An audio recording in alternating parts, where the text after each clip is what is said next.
God damn, Gary. Some serious gourmet shit. What flavor is this? That's right, it's the all-hell medium roast private blend. Check out the Geek Grind Coffee Nerdrotic page for our other options like the Decadent, Feathers of Liberty, vanilla-infused flavored coffee. Or if you're looking for something darker, try the Dark Roast FNT blend of the Fellowship. You know what? Just buy all three. GeekGrindCoffee.com. Use discount code Nerdrotic. Huzzah!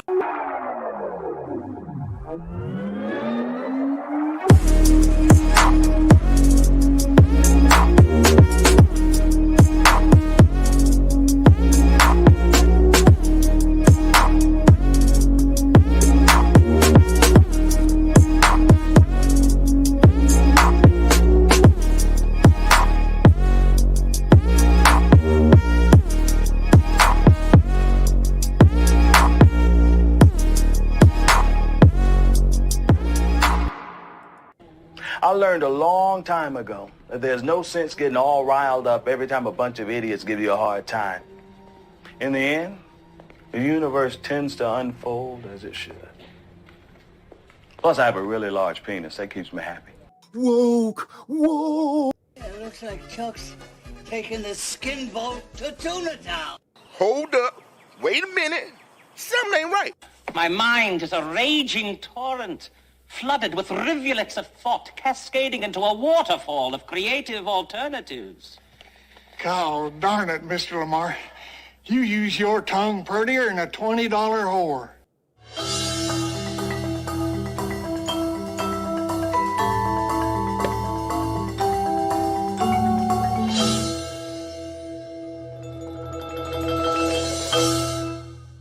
The following program is rated TV MAL. It contains strong language and is intended only for mature audiences.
Wow, 3 times.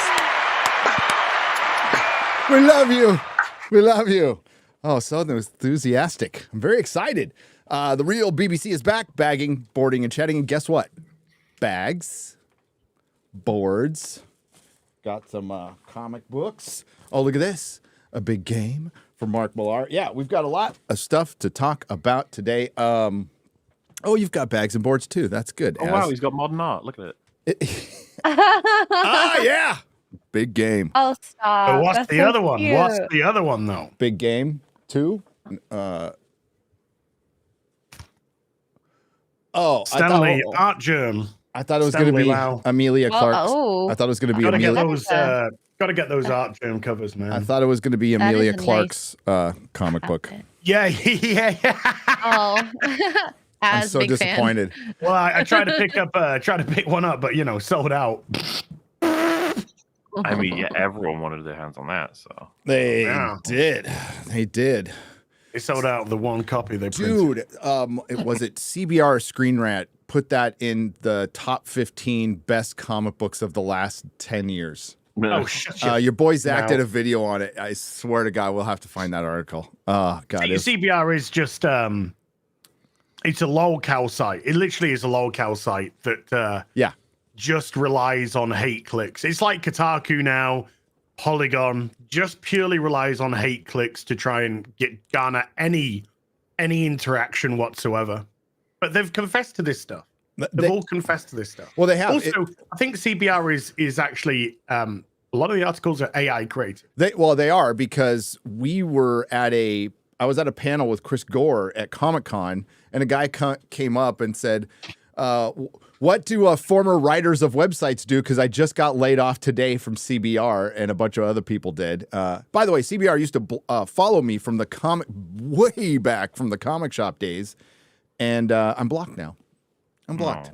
I found it. I hope it's something I said. What? Number 2. Yeah. It's a number 2, all right. Amelia Clark created more women representation. Shut your fucking mouth. Tell me you don't read comics by putting an article showing that you don't read comics. Whose site is this? CBR or is it Screen Yeah, Rant? CBR. Let's see what number 1 is. Oh, okay. Oh, no. You mean, it was all right. The comic was all right. I backed it. But Eric July's comic absolutely destroyed it. I backed it as well. I never got number 1. I got number 2, and number 3 is on its way, but I never got number 1, and they never sent it. And that's Boom Studios. That's a publisher. Wow. Oh, written by actors. Okay. Oh, it's written by actors. Yeah, there's another one that's like, I think it's in Bleeding Cool. I'll find it someday. We'll go over it. I just got to look for your boy Zach video. Comics Matter with your boy Zach. Did a video on it. It was great. But what he was saying essentially is what I was saying since I sold the shop, was like, there's no seminal comic book runs anymore. We're just doing repeats. We're just doing Secret Invasion over. I'm talking about the big 2 as. We're doing yeah, but that's what I've been saying. Yeah. Well, I've been saying that phrase. Who's creating the next seminal run? No, they're not. No one. Probably Mark Millar right now. Yeah. I would say. I'll find established Amelia Clark is. What are you guys talking about? Right. Celebrity comic books always fade out. They always fade out. They just do. This is the series to buy right now. Anybody remember Tyrese Gibson's Mayhem? He opened it at my store. No, they don't. But I did get to meet Tyrese, and I think he still follows me on Twitter, and I got his phone number. We should call him online. You want to call him? No, I won't call him. Right now. And I got to meet MC Hammer. That was totally worth it. It was all worth it to meet MC Hammer. Hammer time. So yeah, we've got actually a lot to talk about. The strike has ended, and yes, I did steal a headline from the Babylon Bee. Sue me, okay? Because it was so good. Writer's strike is over. They are refreshed and ready to destroy more beloved franchises. So that's over with. The actors will probably be not far behind. We have some Loki season 2 to talk about. We have some, oh my God, Doctor Who to talk about. But it's not our top 5. It's not our top 5. Hot D. We got some Hot D to talk about. And of course, Ahsoka D's nuts. We got which I had completely forgotten about until Mahler's like, I can't believe you're not itching to talk to me about Thrawn. And I'm like, oh, I completely forgot. Yeah, I mean, it's your favoriteest character, I'd say, right? I've been Thrawn. You know what? I've been way too busy thinking about a show that completed almost a month ago called One Piece that I've been working on. Do you know what's trending in the UK? Cheese. Your mama? Wow. Have you seen her eye? Ooh? Have you seen my mum's eye? Oh. She poked herself in the eye with a fucking air freshener, and now she looks like a zombie. Oh, no! Whoa! Mom! Is she okay? Is she okay? Is she the eye's fine. She can see out of it fine. Did she go to the doctor? Yeah. It's sore. She's got special things to go in. Is she on a 3-month waiting list? That is like the cheapest way to do makeup for a zombie movie ever. They gave her prescriptions for brains. Oh no! They gave her prescriptions for brains. For brains. Oh my God! But she sent me that. I nearly shat myself. I thought it was a promotional poster for The Walking Dead. Oh my God! Anyway, trending in the UK is BBC News anti-gay. Okay. What? Can I tell you what's trending in Canada? What? Sure. Nazis. Of course. Parliament. Oh, that was trending yesterday here in the UK. Standing ovation. You voted for him. You voted. You did. He's so cute. He's so cute, handsome, and loves Nazis. He looks like a young, handsome Fidel Castro. We also have Russia with a small r. Okay. Okay. Yeah, of course. So I love how they tried to spin that. That's Russian propaganda. They're standing up and applauding a literal Nazi. A literal. This guy fought in World War II against the Russians. Oh no! Oh no! And then that. No, Razor Fist put it best on Twitter. It was a masterclass in collectivism, where I am just going to get up and clap because I don't want to look bad amongst my fellow collectivists to be called out, and it was hilarious. I think that is the defining moment of Canadian government. Well done. I give you a standing ovation. Thank you.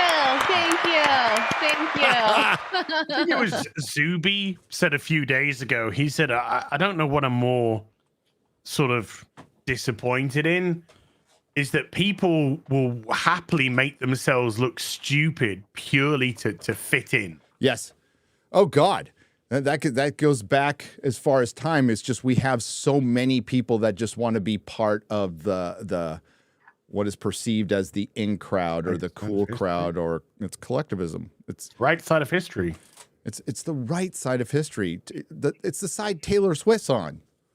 Yeah, the right side of history is currently applauding a Nazi in Canada. Yep. Hi, Az. Hi.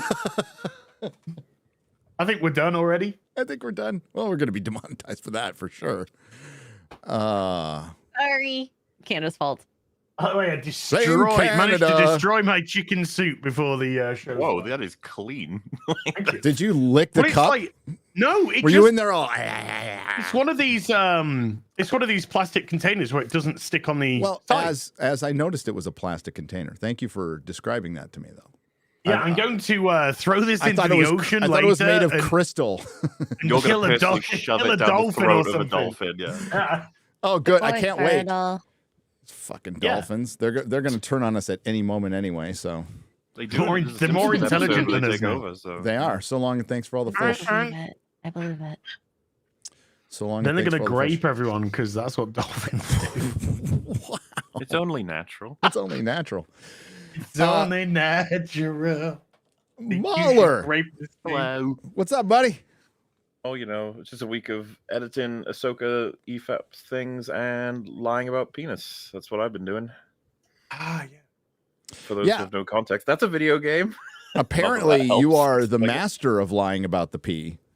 Well, I beat it, but so did Metal. So both of us are lying about pee successfully. But it seems like Az just gave up. That's fine. I'm not judging. The P defeated Az. P defeated Az. I'm scared of the P. Mahler's defeating the P. When I heard it was a lie about P, I was just like, not again. Yeah, well, and I don't care about the P at all. So Gary doesn't care about the P. I think we got 4 different points of view here. It's we do. It's not an echo chamber. Mm-hmm. Look at our diversity about P. Right? Mm-hmm. A circumcised, uncircumcised, short shrivel to the left.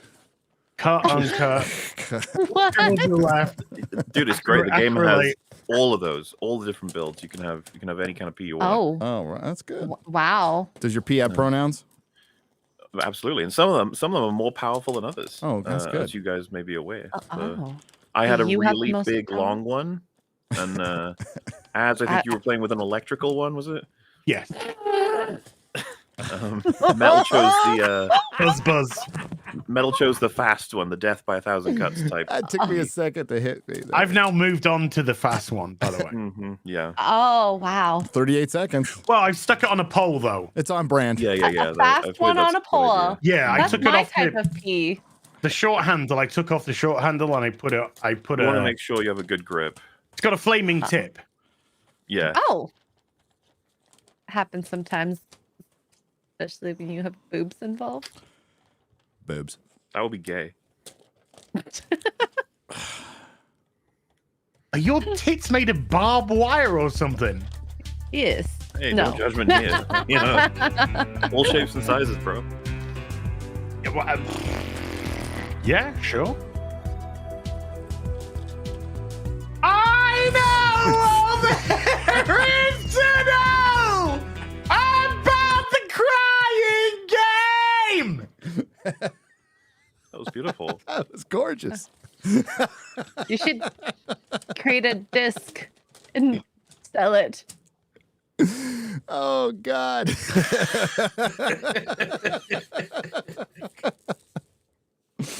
Okay. Karaoke with the silverback. Go hard or go home. That's all I know. That's what I'm talking about. What were we supposed to talk about again? Oh, Stuff. fucking I don't know. Stuff and things. Stuff and things. Well, Stuff and things. you know, I know we're a bit desperate because we've got nothing to talk about. Except we have a lot to talk about. I think we should start with Ahsoka since Mahler wants to talk about it so much. Lies of P. That's a lies of P. I barely can remember the last episode, to be honest with you. I watched it once. It was dog shit. The show is dog shit. It's everything wrong with Disney Star Wars. Like I've said before, nothing has changed my mind. We go through the same fucking pattern every time with a Disney Star Wars show and a Marvel show. You could say the same thing. First couple episodes, everybody's all, yay, the seal clappers are out. And then time passes. Maybe we get a key jangling episode that makes everybody go nuts. And then nobody talks about it after that because we find out that key jangling episode was meaningless. Everything they set up was meaningless. And it's just product to get you to the next content of product. Is that a pretty good description of what D+ garbage is and will be till the end of time? I figured episode 6 will have nothing happening in it because of the way these are structured, right? We talk about it in one of our latest coverage of it, but Boba Fett was kind of the same, even though it was crushed down to, was that 7 episodes? Or 6? It was 7, right? 5, 6? Okay, 6, I think. Okay, yeah. It was like an awkward number because they felt endless. There was 2 episodes in there that weren't even Book of Boba Fett. Right? That's a good question. Well, so I think it was 7. But Mando season 3 is probably the better model where you have like episode 1 and 2 resets the storyline, and then 3, 4, 5 is just a waste of nonsense bullshit, and 6. And then 7, 8 is like the 2-parter ending where something happens, like, you know, just casually taking back Mandalore for all of the Mandalorians. We'll just do that in the last 2 episodes. Why not? Remember when they were like, turns out it's not toxic. Oh, great. Like all the Mandalorians. Like, that's wonderful. Let's go back there, I guess. Chat, it was 7. 7, yeah. Well, in any case, nothing was ever going to happen in Ahsoka episode 6. And I know that it's hyperbole, right? Like, a lot of people are like, what do you mean? We have Thrawn, we have blah, blah, blah. It's like, no. What they achieved could have been done in like 5 minutes, and they stretched it out to 40. It's actually absurd. Some of the people forget, and you guys would know this, obviously, from watching Doctor Who is one of the better examples, especially with the stronger episodes, but I've been rewatching Farscape. It applies to that. You know, Buffy, Angel also shows. Yes. Each episode could be a movie. With how they condense the stories, bro. Stuff. Dude, we just finished season 3. Bad Girl, Consequences. What's the one where she can hear thoughts? Earshot. Holy shit! Those are 3. Like it ramps up after. Yeah, season 3 is really good. when Faith kills the mayor's assistant, it turns into a different show. It does. And you know what? I'm sorry, I'm going on a Buffy tangent. Just put up with me for a minute. I am okay with you doing that. As an older person now, watching it for the first time in a long time, I freaking love Cordelia. She's like one of my favorite characters. When you get in her thoughts, when Buffy can hear everything, everybody, you know, Xander's always thinking about sex, and Willow's insecure, and Oz is like always pontificating about philosophy, and then Cordelia just thinks what she says. She's like, I'm bored, I want to leave. And then she goes, I'm bored, I want to leave. I fucking love that. I fucking loved it. It's just everything, all her inner thoughts, she spoke. The line that sums her up the best, as far as I'm concerned, is when Buffy's in the hospital. I think is it season 2 is akin to start the monster that eats children or whatever. Yep.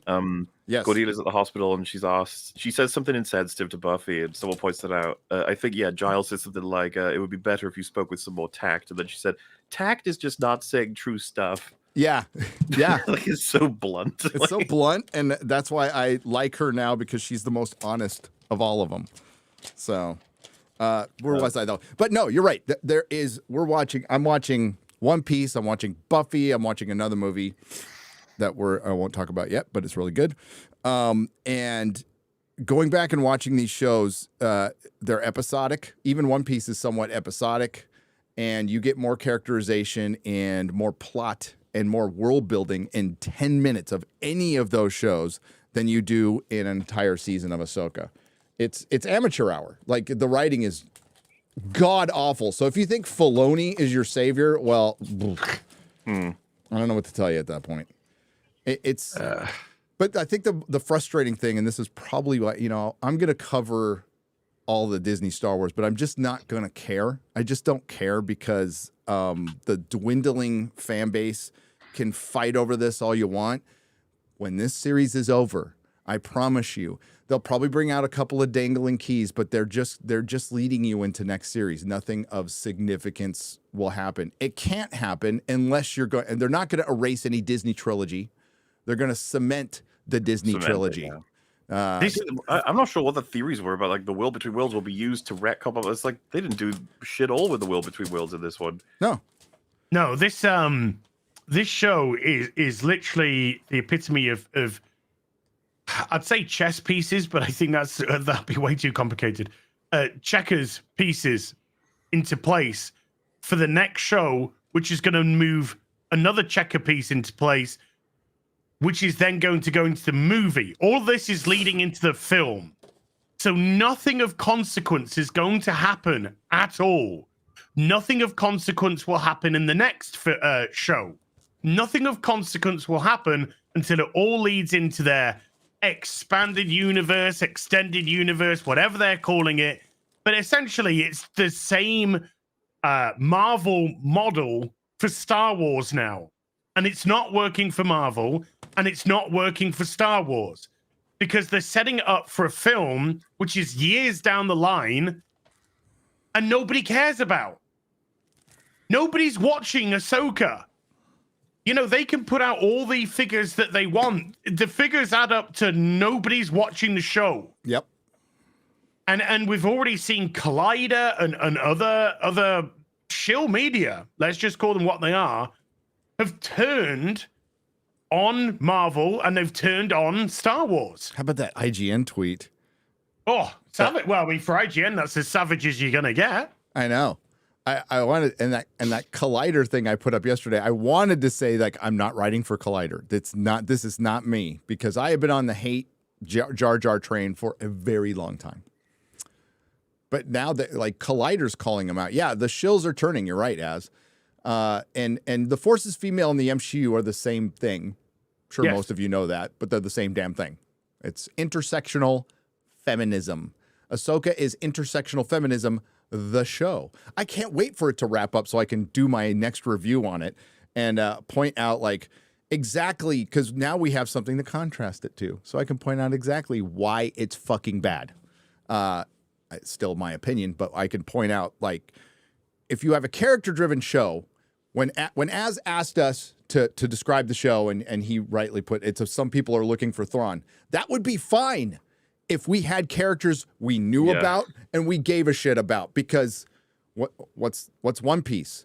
A guy wants to be a pirate king, and he's looking for the Grand Line, and he's bringing some friends along, and he wants them to achieve their dreams. But, like, that's pretty simple. But we have complex characters, and not like fucking David, Lynch complexity. We're just talking about, like, actual, it looks like we're dealing with humans instead of Disney bots. There's a reason Hollywood fears AI, because AI can be more human than the writers they currently have right now. So it's a legitimate fear. dimensions. You have just character wants a thing. It's like that's one dimension, but they actually, that gets circumvented by their desire to look after a person or something. Like, oh, that's an extra dimension. Also, they have a weakness for whatever things. Like, oh, that's an extra dimension. Then it's like finally those things all conflict when they're dealing with this particular circumstance. Like, cool. Balin was like the closest thing they had in the show to someone who was veering on interesting to me. And then I don't know how you guys felt, but I feel like they kind of fucked that up in the newest episode. Yes, his dialogue was appalling in the new episode. It was terrible. And it was so annoying because he delivers it okay. He delivers the dialogue fine because he's a good actor, was Ray Stevenson. But actually what he says, it was nothing. Just wishy-washy nothing. Yeah, it's just wishy-washy nonsense. So we are 6 episodes in. We know nothing about this. He's a former Jedi who's disillusioned with what happened after Order 66. And I figured that out in the first episode. And we have not figured out anything new other than he kind of misses the idea. Right, he kind of misses. I kind of miss it, maybe. I like the idea of it more than I like the actual application of it. But I still got a code. But I'm kind of pretending that I don't have a code. But I have adhered to my code all along. And they had that stupid... about Luke Skywalker? Does he have opinions about that man? Hello? No, not really. It's absolutely fucking that's the problem, Mola. In a universe where Luke Skywalker is probably the most important person that exists right now, nobody cares or talks or anything about Luke Skywalker that would have a connection, and nobody on the fucking planet has a bigger universe, has a bigger connection to Luke Skywalker right now than Ahsoka. Right? Mm-hmm. It's like, maybe he comes up and goes, hey, there's this really powerful Jedi who managed to bring Darth Vader back from the brink before his death. Maybe we should call him and ask him some advice. There's so many questions to ask Balin. It's like, Balin, do you think that it was the Jedi that destroyed the Empire? What did you think of the Empire in total? Or because of the fact that it was Vader technically that made that final decision, do you think that was a good thing or a bad thing? What do you think about Luke trying to restart the Jedi Order? Is that a good thing or a bad thing? We haven't done anything with him. Even the scenes that are there was. Do you remember the first scene where he and his apprentice are alone? They're on some mountaintop place. The camera cycles around them for 40 seconds before they speak. Yes. I was like, seriously, guys, you cannot waste this kind of time. Say something. I'm screaming at the screen. I finally started just hitting the 10-second fast thing, and you don't miss much. You really don't miss any dialogue. You go boop, and then it gets to their dialogue, and it's a full. It's supposed to be a beat, maybe 2 beats, not 5 beats. It's ridiculous. It's absolutely ridiculous. And dude, I went to a fucking 4-month film school that kind of crams 4 years into 4 months, and I know that shit. Oh, absolutely. The pacing is fucked. And the show's an exercise in wasting time. Yeah. It was so easy to have this idea of a character that was like, yeah, fuck the Jedi, I hate them, blah, blah, blah. And then you go, oh, so you're a Sith? And he's like, fuck the Sith, I hate them too. And you're like, ooh, finally a live action boy who isn't Jedi or Sith, but also has a lightsaber and uses the Force. That's slightly interesting. But then is set upon Ezra for no real reason? No, he's just sort of opportunistic. This is the thing. We were close to making him layered, and then he became boring. Yes. He was like, this whole gives Sabine his word thing. I thought that was going to have really big conflict with all the other bad guys, because he was like, nah, I recognize what she just gave up. And, we benefited from it. And so now she's under my protection. You can't harm her. That thing would have been really interesting if, Thrawn / anyone else had actually tried to take her out and he had to stop them. I can't remember if it was on Open Bar. Thrawn immediately said, hey, Sabine, how you doing? Long time no see. Off you go. Here's some provisions and all your weapons. And your lightsaber. Now meet up with Ezra and you can become twice as powerful as you would separated as we have you right now. As don't you see his 40 chests? He's going to use her to flush out Ezra and then flush those two out with the mercenaries, and then everyone dies and he wins because he hates everybody. I'm so glad you used that analogy because it's actually 1D chess because it's shit. It's really stupid. You should have just killed Sabine, found the crab people with his fucking Star Destroyer, and blown them off the planet. Nuked the fucking lot of them. Right. And then, kill the mercenaries if you want to, I guess. I don't know. That part I don't really get. Because, the implication was that Balin secured her release, and then they just, even his apprentice is like, wait, I thought you gave your word. And then he's like, they're doing the mustache thing of like, she will indeed reach Ezra. But after that, I wonder if she will remain alive. It's the stupidest plan I've even... You're only as... A show is only... We say this multiple times. The show is only as clever as the writing. Yep. And the writing is 5th grade nonsense. It's as if a child would write it. There's no actual complexity. There's nothing that's been thought out. Who was the person in the writer's room that said, Dave, this plan is really stupid. And you're dealing with characters who are meant to be the height of intelligence, the height of force using powers and ability. Apart from Sabine, of course, who for some reason is there because fucking vagina. Yes. But these are meant to be the smartest people that we've got. We had actually a very, very good breakdown of negotiation skills with Balin and Sabine. Now, looking back, Sabine is so stupid. You kind of like, well, she's dumb. But it showed the negotiation skills of a Jedi, and that's what they were used for, to diffuse situations, to put in trade agreements, to put nations' differences aside. And then we just have the most comical Thrawn who's been stuck in a fucking Burger King for 10 years, doing the stupidest, basic mustache twirling, I'm going to kill everybody. But before I do, I'm going to make sure that they're all in the same place at the same time. Why does he care about Balin and Shim? They are hired guns. Pay them and dispatch them. Thank you for your service. See you later. Kill Sabine. Let's go over. All the information that Thrawn gave to Sabine led her to a shell creature who lived with Ezra. Wow, that was mightily coincidental. So why didn't Thrawn just use that information, take his big fucking Star Destroyer, and wipe him out?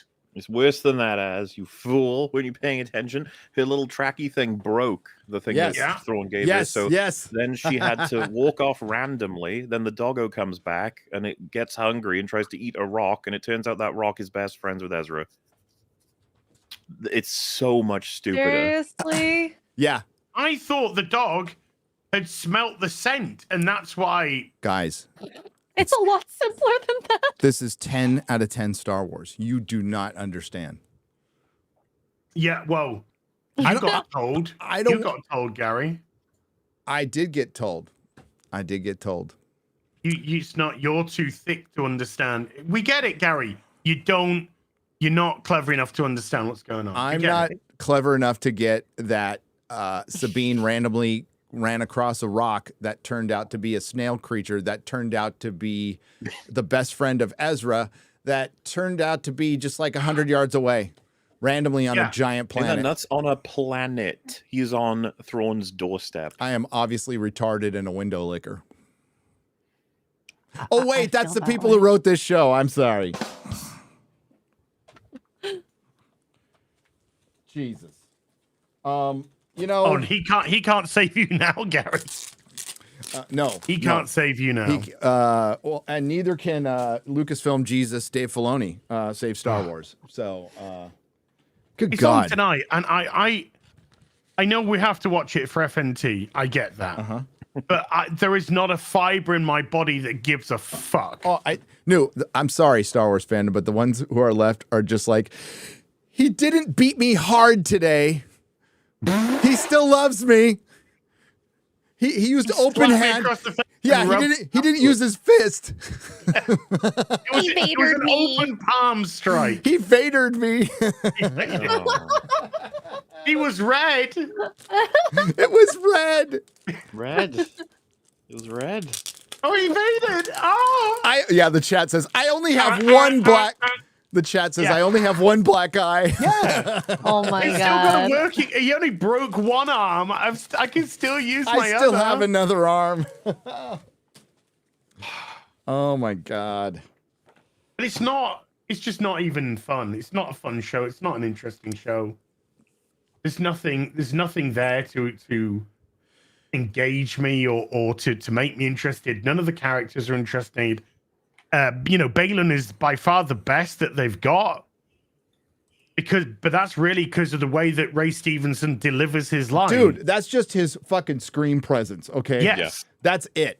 That's all. We respect him, and it's his screen presence, but he has no lines. He has no character. His little chihuahua's going to turn on him at some point, or she'll be fine. Mm-hmm. He'll get killed by the... She's showing signs. The swear to God, if they have her stab him in the back, the whole universe will sigh. I am. That's what I said, I think, on FNT, didn't I? I said she's going to end up... He's going to be giving some monologue to Sabine, and then she's going to stab him in the back and then go, Force is female. And even Thrawn is answering to women. You notice that he's like, basically, he's supposedly in charge, but he's using the power of the women. So the witches are so cringe. The witches of the Lucasfilm writing room. Yes. Kathleen Kennedy and crew. Kathleen Kennedy and crew, basically, which are a ripoff of the Bene Gesserits and the Sisterhood of Karn. Which might be a ripoff of the Bene Gesserits too. So, but really looks like the Sisterhood of Karn. It does. To me. Yeah, because Thrawn's just like, I need more of your black magic. Which is keeping the stormtroopers alive, probably. Yep. And the thing about Thrawn is he's a master. He's a master at strategery, as George Bush used to say.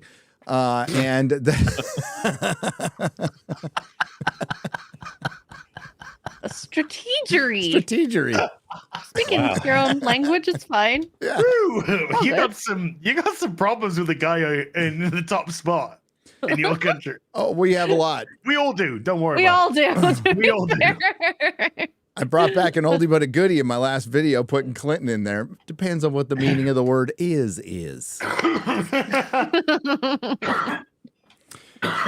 Good God. So Thrawn is still being kind of cucked and, well, they're from the books. Blah, blah, blah. I'm talking about watching this show objectively, which is very hard. And in isolation, I don't know who anybody is. And if I hadn't watched Rebels or Clone Wars, I wouldn't know fucking any. I'd be like, what am I watching? Yes. Why do I care? That's pretty much me. That's you? Yeah. So I watched season 1 and 2, I think, of Clone Wars back in the day, but so I'm completely lost on who everyone is.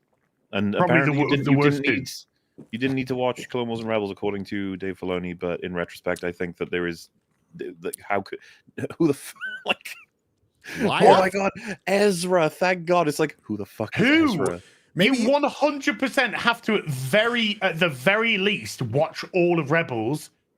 Yeah, maybe that but probably all of Clone Wars as well to get the character of Ahsoka and her relationship with Anakin. Maybe that was an inner monologue. Like, he doesn't need to watch it, but everybody else does. As a sales tactic, is it? It's like, you shouldn't really watch my show unless you've seen 12 seasons of this other stuff. It's like, I'm pretty sure. Am I underballing that? How many is it? Clone Wars plus Rebels is like 7. 11. It's 4 seasons of Rebels and 7 seasons of Clone Wars. Oof. Ouch. And season 7 of Clone Wars starts off okay. Garbage. Ends really strongly. But it ends incorrectly. And Rebels ends incorrectly as well, because Rebels should have ended with Vader killing Ahsoka. That's how it should have gone down. I've heard that from a lot of people, yeah. But it ended up being the world between worlds. Yep. Ezra yanking out. Right? Yeah. Ezra yanks Ahsoka out. Sounds horrendous. That's because it is. That's because it is. That's because it is. The only character that Ezra does get better in Rebels as it goes along for sure. He's very annoying to start with, but then he gets a lot better. But the one character that probably had the best development, which was Kanan. It was Kanan, gets killed. Gets killed. Sacrifices himself to save Hera, who's now just an obnoxious see you next Tuesday. And he's voiced by Mr. Sarah Michelle Gellar. So yes, Mr. Dubrow, who I think this is how sad it is when you ratio somebody so badly on social media, like pretty much we all did with him. Yeah. That you feel that you are punching down to the Hollywood actor. I mean, well, and it's like, oosh. We kind of are. We kind of are. Let's think about this because they need other people to write their words for them. So, and we don't. Well, Freddie Prinze writes words for wrestlers to say on WWE. He does not, does he? He does. Yes. Oh, is that why it sucks? He was part of the WWE writers' room for a few years. Bro. Was that before or after like the acting stuff? After this is within the last 10 years. Well, considering the great Shakespearean dialogue that we get from the WWE, I'm not. It all makes sense. It all makes sense. And then but the thing is, though, they have these writers' rooms. Then Vince turns up and just throws all the scripts out and rewrites it as the show's going on. That's what that was. It becomes even funnier. I think more head writers should do that. We could talk about is Buffy. We're in the Buffy zone now. So we could talk I mean, as it relates to the strike, I can't. Let me just say I'm speculating. All right, let's just pretend I'm speculating and that I didn't hear this. So the writers' rooms.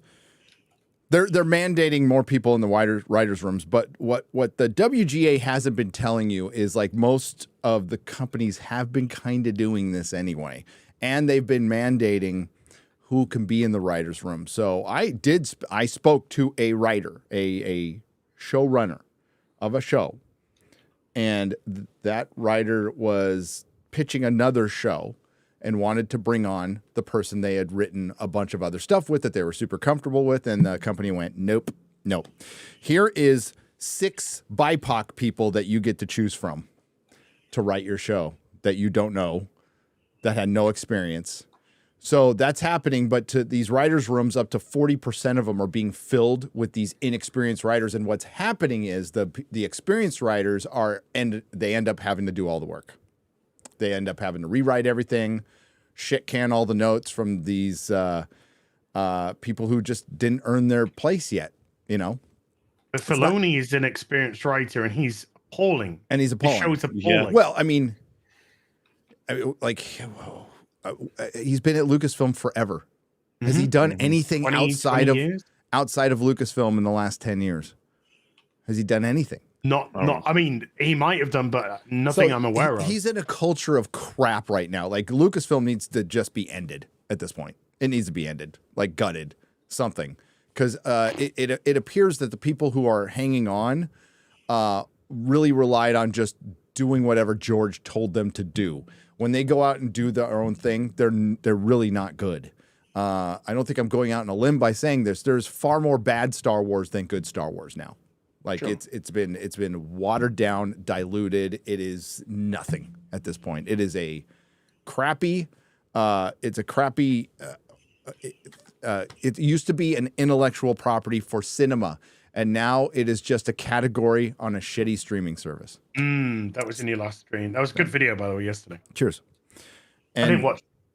But thanks for not watching. I watched yours about DSP. I don't even know. Of course, I had to watch it. How would I have known that line wasn't in your fucking video? Because I told you about it after I watched it. Okay. Yeah. I also saw your DSP video. I was like, "Here comes the reaction." You subverted our expectations. I was a little You subverted my. I actually downvoted after that. I wanted to. I actually got a lot of. I'm just kidding. I liked it. I got a lot of people actually message me going, "That was a great video." And that ending was just chef's kiss. Chef's kiss. Did he really react to your video? Yes. Okay. Yes, he reacted to the rant. Yeah. Apparently, he said, "Cause it's DSP. I ain't gonna. I don't give a shit." Apparently, he said, "Oh, he just did it for clout and attention." You know, it seems that the grifters and the clout chasers will often accuse people of doing what they're doing. Yes, I agree. Yes, it's I love it when people who don't have any clue about your content tell you what you're about. Yeah. As a person. I mean, a liar, a consistent liar will always assume everybody else is lying because they're judging everybody by their own standards. By their own standards, correct. You're gonna love stuff like that. I remember when I put up my Snyder Cut video, people were like, "Look at this fucking Marvel fanboy," and I was like,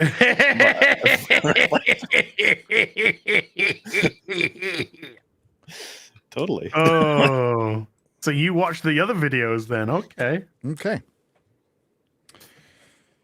Remember, we live in binary times. Ironically. Right. Ironically, we do live in very binary times: red, blue, black, white. Yes, no. What? Did you say red? Because oh my god, it's red. It's red. It's red. It's red. Vader. Vader's got the red lightsaber. Yeah, she's got the peroxide poisoning. Oh boy. So yeah, we get a new episode tonight. Penultimate episode. Ron is gonna hashtag, say things. He's gonna say things and then walk around with his seahorse posture and he's going to talk like this because he's falling asleep. His gut. It's all of it. It's all of it. It's all of it. Yeah. He doesn't look like the lean, mean strategery machine that he is in the books. Machine. Yeah. Oh well. Yeah, I can't really wait to God dang it. I wanted to do something fun tonight too. I forgot that's coming on tonight. Maybe I'll watch it tomorrow. Do you know what I'm gonna do? What? I'm gonna go to my storage sometime this week. And I'm bringing back my Batman boxes. My Batman and Detective comic boxes. You're gonna bag and board them? Well, they already are bagged and board. I just wanna read good comics. Yeah. That's been Big Game's really good. I haven't read 3 yet, but because I just got it yesterday. And I got by the way, Mark, if you're out there, bought the last one off the shelf. It's sold out now at my local comic shop. I bought the last copy. It's voted comic of the week as well. Yes, as it should be, because my local comic shop is Heroes and Fantasies in San Antonio, and they just moved to like a freaking warehouse. Like it's bigger than a Best Buy, but imagine it just all. And they still need to fill in some of the stuff. Their new release section is this big. Yeah. Is this big. I believe you. Yeah. That tweet. Are you going to put that tweet up? Yeah. Out? Could you get Mark Millar? I shared it in the DMs. Yeah. Girl. In which? Oh, yes. Yeah. Yeah. Let's talk about that. It's nice to hear a comic creator like showing actual concern instead of going, everything's fine and you're all Nazis and bigots. Well, Heidi McDonald saying, I agree that we need to bring in professionals to the industry, but who does Mark actually deem as a professional? Well, he has way better idea than fucking a nobody like you stupid fucking Heidi McDonald, you're a cast-off from Bleeding Cool. You're a blogger. Yeah. You don't know shit about fucking comics. The fact that you've been able to hang around so long and start whisper networks to cancel other people is astonishing, but Heidi McDonald is part of the problem. Although she has not contributed anything to the comic book industry, hasn't sold a fucking comic, hasn't done anything. She has helped bring it down with her whisper networks attacking people. She's a foul human being. Fuck off, bitch. You don't know what the fuck you're talking about. So correct. 100. Mark Millar knows what he's talking about. He has written comics. He's gone out on his own. He has sold comics. He's the only one anybody's really talking about in quote unquote mainstream. I would still consider, because he's part of the Netflix and Image thing. It's mainstream, but he's doing the most independent thing within the mainstream. And it's resonating with people, and it's resonating to actual sales because he's a total gentleman online and talks about his comic books, even though like his stuff is being adapted in Hollywood, but comic books are still his first love. He doesn't have one foot out the door like most of the other creators. And drums and all that kind of stuff. Yep. It's sad. It's sad that we don't have 1,000 more Mark Millars, but we have too many Tom Kings in the world. But it's great that his mainstream stuff is his original IP. Yep. He's not been brought on to do Batman or somebody else like Jeff Johns or whatever. This is he's broken into the mainstream through his own creations, through Wanted, through Kick-Ass, through Kingsman, through all these IPs which he created himself. So he's creating comics 20 years later that are still selling out, going into multiple different prints that are being touted as the best things out at the moment, kicking the ass of the big two, inverted commas, big two. And he knows exactly what he's talking about. He's seen it from a comic structure. He's seen it from a TV and movie structure, through Netflix, through his own movies, Jupiter Ascending, not Jupiter Rising. Yeah, different. Bit of a difference. So So he's seen it through every single facet. So some fucking nobody fucking loser like Heidi McDonald dare open a fucking mouth and try and question who Mark Millar would class as a professional above her. You're fucking nobody. Yeah. You are a fucking nobody that's done nothing but, like Gary said, that other than destroy the comic book industry, form a clique with your fucking gaggle of cunt bitches to try and pull down good people, to tear down the comic book industry so that people who are talentless like yourself think you have a say. Because it's all based on narcissism. It's all based on self-importance and self-aggrandizing. Yeah. Mark Millar, I would put in charge all day, every day of fucking DC and Marvel in a heartbeat. Oh, EIC, yes. Of both. Yes, both at the same time. But while doing your own stuff at Image. But why would he take the pay cut? Of course. Well, exactly. Why would he take the pay cut? So to give you guys some context why we're going so hard on Heidi McDonald, like it's old lore.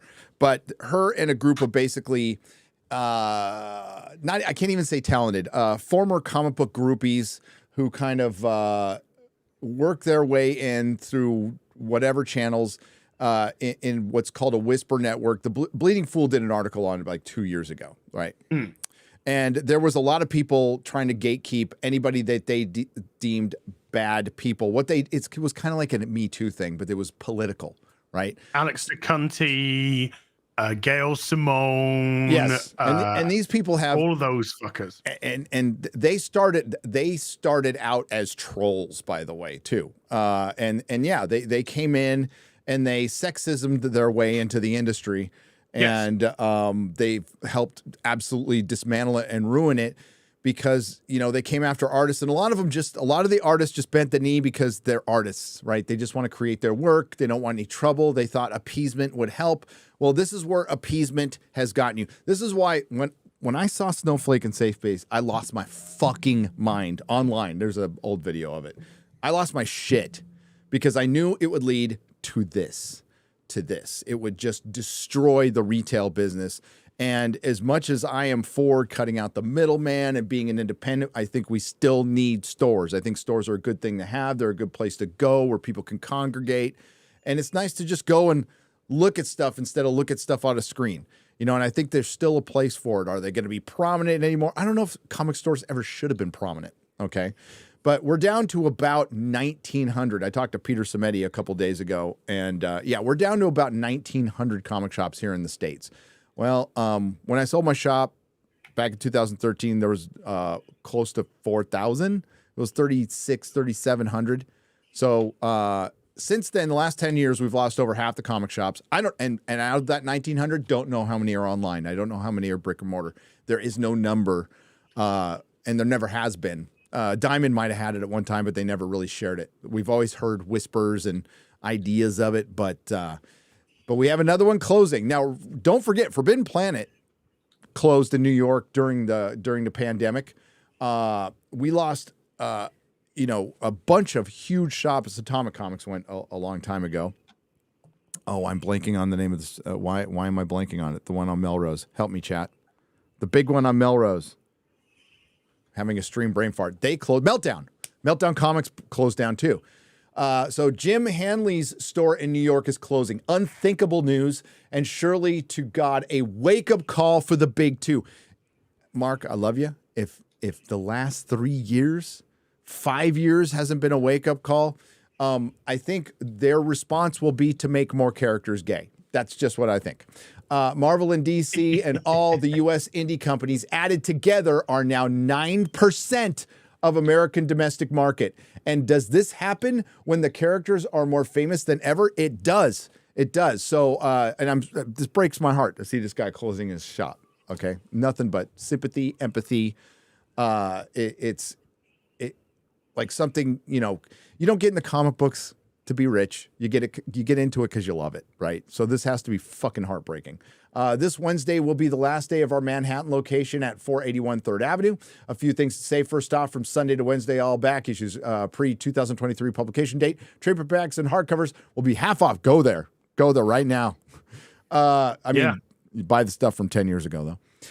Come get some stuff so we don't have to carry it back. Second, we will happily accept anyone who wants to volunteer Thursday and Friday, helping us pack up. Please reach out to us.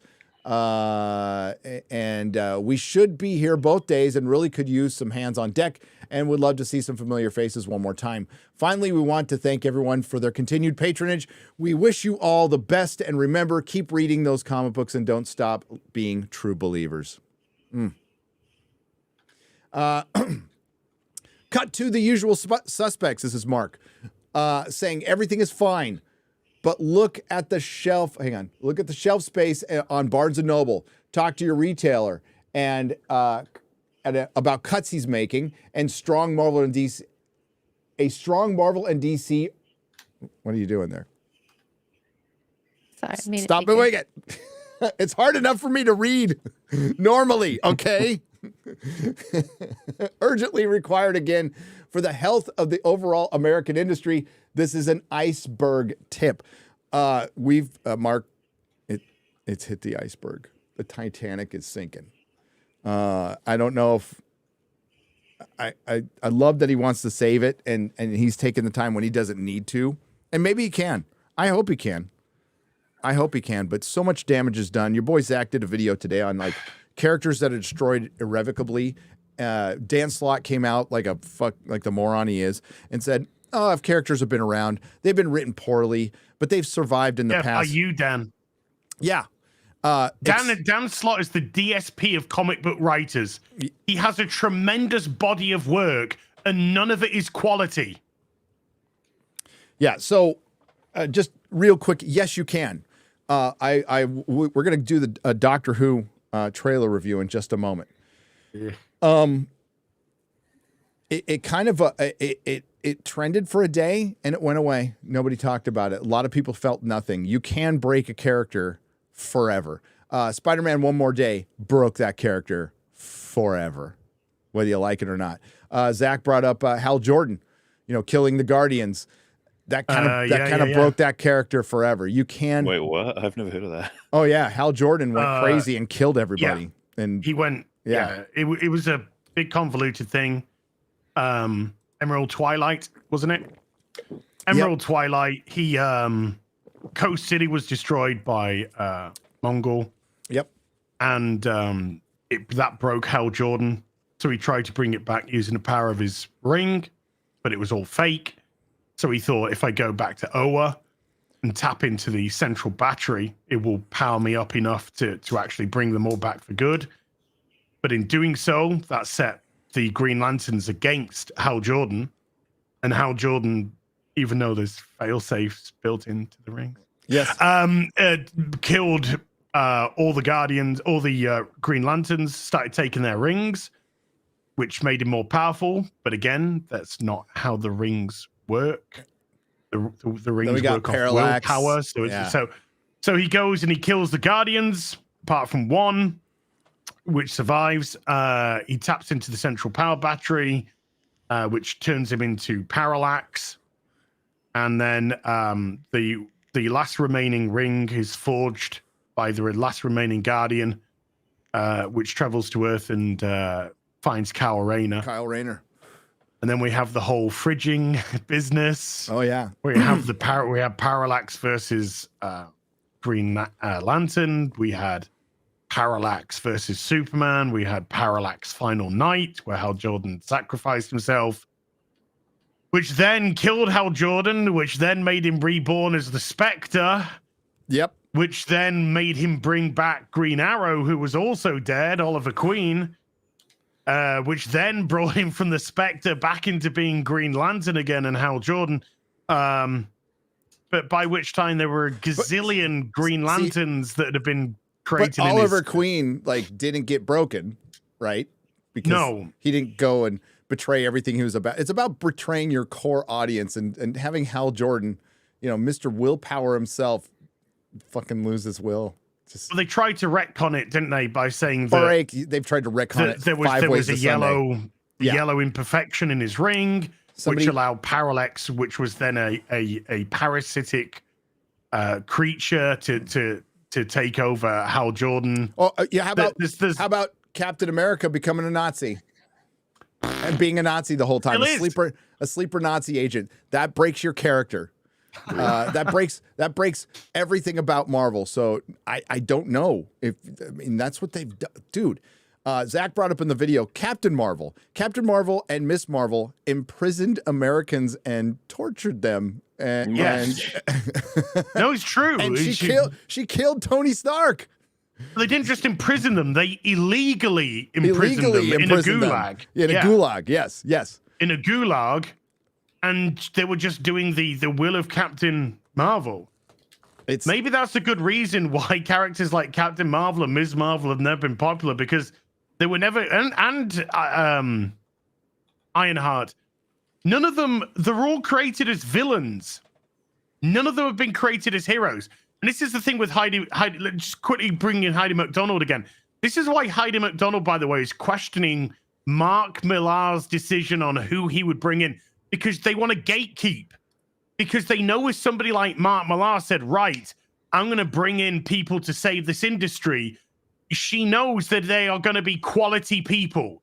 And it's not going to matter if they're black, white, gay, fucking magenta, or identify as a fucking attacker helicopter. It doesn't matter. He's going to bring the best. It's going to be a meritocracy. That's what Heidi doesn't want. That's what the Whisperware Network doesn't want. They don't want a meritocracy. They want to get rid of the good people so that they, with their talentless fucking shit, can be elevated into positions. Unfortunately, the customers aren't around to pay for it. The ones they've been telling to fuck off. They took your advice. Yes. And they fucked off. Yes. And they did. And that's all on you. And it affects shops. It affects real people. It affects the people who don't want anything to do with politics or any of this in the comic book industry. And it affected Manga, who thanks you to this very day. Manga is like, thanks, Heidi McDonald. Thanks, Mags Visaggio. Thanks, Tom King. We've already lost a generation. When I was selling, we had lost a generation. We were not bringing in new readers. There's still people reading. I went to a French comic store yes. It was fucking packed. And I showed you, they do a special printing there of Batman volumes that looks sick. I mean, that are just printed for France, and they're selling the shit out of old Batman comics and old Superman comics and French comics. The French industry has always outsold the American industry. Yeah, and because I mean, quite frankly, it's better. It's better, and manga is doing better because it's a huge. Listen, there's some weird manga. There's some manga I wouldn't touch. There's some anime I wouldn't touch. But you can say the same thing about the American comic book industry over time. Especially the stuff that came out of Hate Street in San Francisco and Crumb being a big old perv. Just watch the documentary Crumb if you want to be truly creeped out. There's parts of it that always suck. But we lost generations. We lost generations of kids. Kids still read. I went to San Diego Comic-Con. There was no Hollywood there. There was plenty of people there. There was plenty of people buying stuff. But they're just not buying new Marvel and DC. I wonder why. And Image, too. 9%. Well, I mean, I'll buy that from Image. But that's pretty much the only thing I've ever bought from Image is Mark Millar stuff. Yep. I don't think I've bought anything. Honestly, I don't. The only series I think I have purchased from Image have all been Mark Millar. And it's because it's been Mark Millar. That's it. I'm literally buying the creator, not buying the company. It's as opposed to being a huge Batman fan. Obviously, DC. No, I'm buying the creator, and when Mark Millar puts something out, I buy it because it's quality stuff. It's legit quality stuff, and holy shit, we are lacking. This is why we support people like Graham Nolan, Chuck Dixon. Yep. Kelly Jones. This is why Kelly Jones, wonderful guy. I'm buying Kelly Jones's Detective Comics covers because they're Kelly Jones. They're Kelly Jones. I'm buying it because it's Kelly Jones. I'm not buying it because it's DC. I'm not buying it because it's a Batman comic. I'm buying it because it's Kelly Jones and his work speaks for itself. This is and that's the mainstream. Independently, of course. Someone like Eric July. Hello. Somebody again who wants to make a difference, who wants to put quality back on the page again. People like Heidi McDonald, they're not interested in putting quality back on a page. They're interested in controlling an industry to make up for their own shortcomings as a human being, their own insecurities, their own knowledge that they lack the talent and ability to actually succeed in this industry. So if you cannot succeed in the industry through talent, then you can try and pull as many people down as possible. And then we're sadly living in a time that weak people, weak leadership has allowed this to happen at the big two. You are absolutely right, as usual, my brother. It's a sad place to be because comics are my first love, always will be. And it's the American back issue market is better than ever. A lot of shops are surviving on that. It's up. It's up. Whereas DC and Marvel are down. It's like 9%. Overall, back issues are up like 2%, 2-3%. So if you look at the major comic book stores in America and the breakdown of their sales, you'll see DC, Marvel down, probably Image down. You'll see Manga up massively, and you'll see back issues up a couple of points. How many? Because people. Sorry. Go on. No. How many videos? I mean, I've put up 5 or 6. Like anytime I go to Barnes and Noble, the last one is my local one, and I counted the shelves, the manga shelves, 32. 32 shelves of manga to 6 of the American comic book industry. 6. And they had comic books faced, by the way. Nothing was faced in this manga. It was all spined. It was all freaking insane. Absolutely insane. And it's not even close. And Mark brought that up, and that should tell you everything. What is this? One of the last few retail chain bookstores that's doing, I guess, okay. They're doing all right. You want to know why? Because they're a bunch of transphobes. They have this giant Harry Potter section that people just pack and buy the hell out of the stuff on. It's really problematic. It really is. And then they have these giant manga sections where people are going and buying the books. It's crazy. It's crazy. So people, there's clearly money there that people want to spend, but they want to spend it on quality stuff. Yep. I mean, I mean, obviously we do talk comics on this stream, but in terms of making videos, how many videos do we make about comics anymore? Barely any. Why? I would say the biggest reason why, folks, Nobody fucking cares. Nobody cares. Nobody fucking cares. The last one I did was the Hawk Girl stuff, and that was simply because that was so bad. Just the first 2 issues, so fucking bad. And this is the dawn of DC. This is the new DC, folks. This is DC course correcting. Course correcting. And what do we get? We get fucking pretender. No, we get writing a comic full of pretenders. We get what a fucking surprise. We get a creator saying comic books have always been gay. That's pretty much like the comic books have always been political. Really? I guess you're right. I guess you're right. But it's weird. Yeah. How they really kind of dialed it down on the commies lately. You know? And the Nazis. Yeah. Well, and the supremacists. They Canada. The chat mentioned that we took over. Yeah, Canada would have given Nazi Cap a standing ovation. So yes. Yeah. Hail Hydra. Hail Hydra. Yay!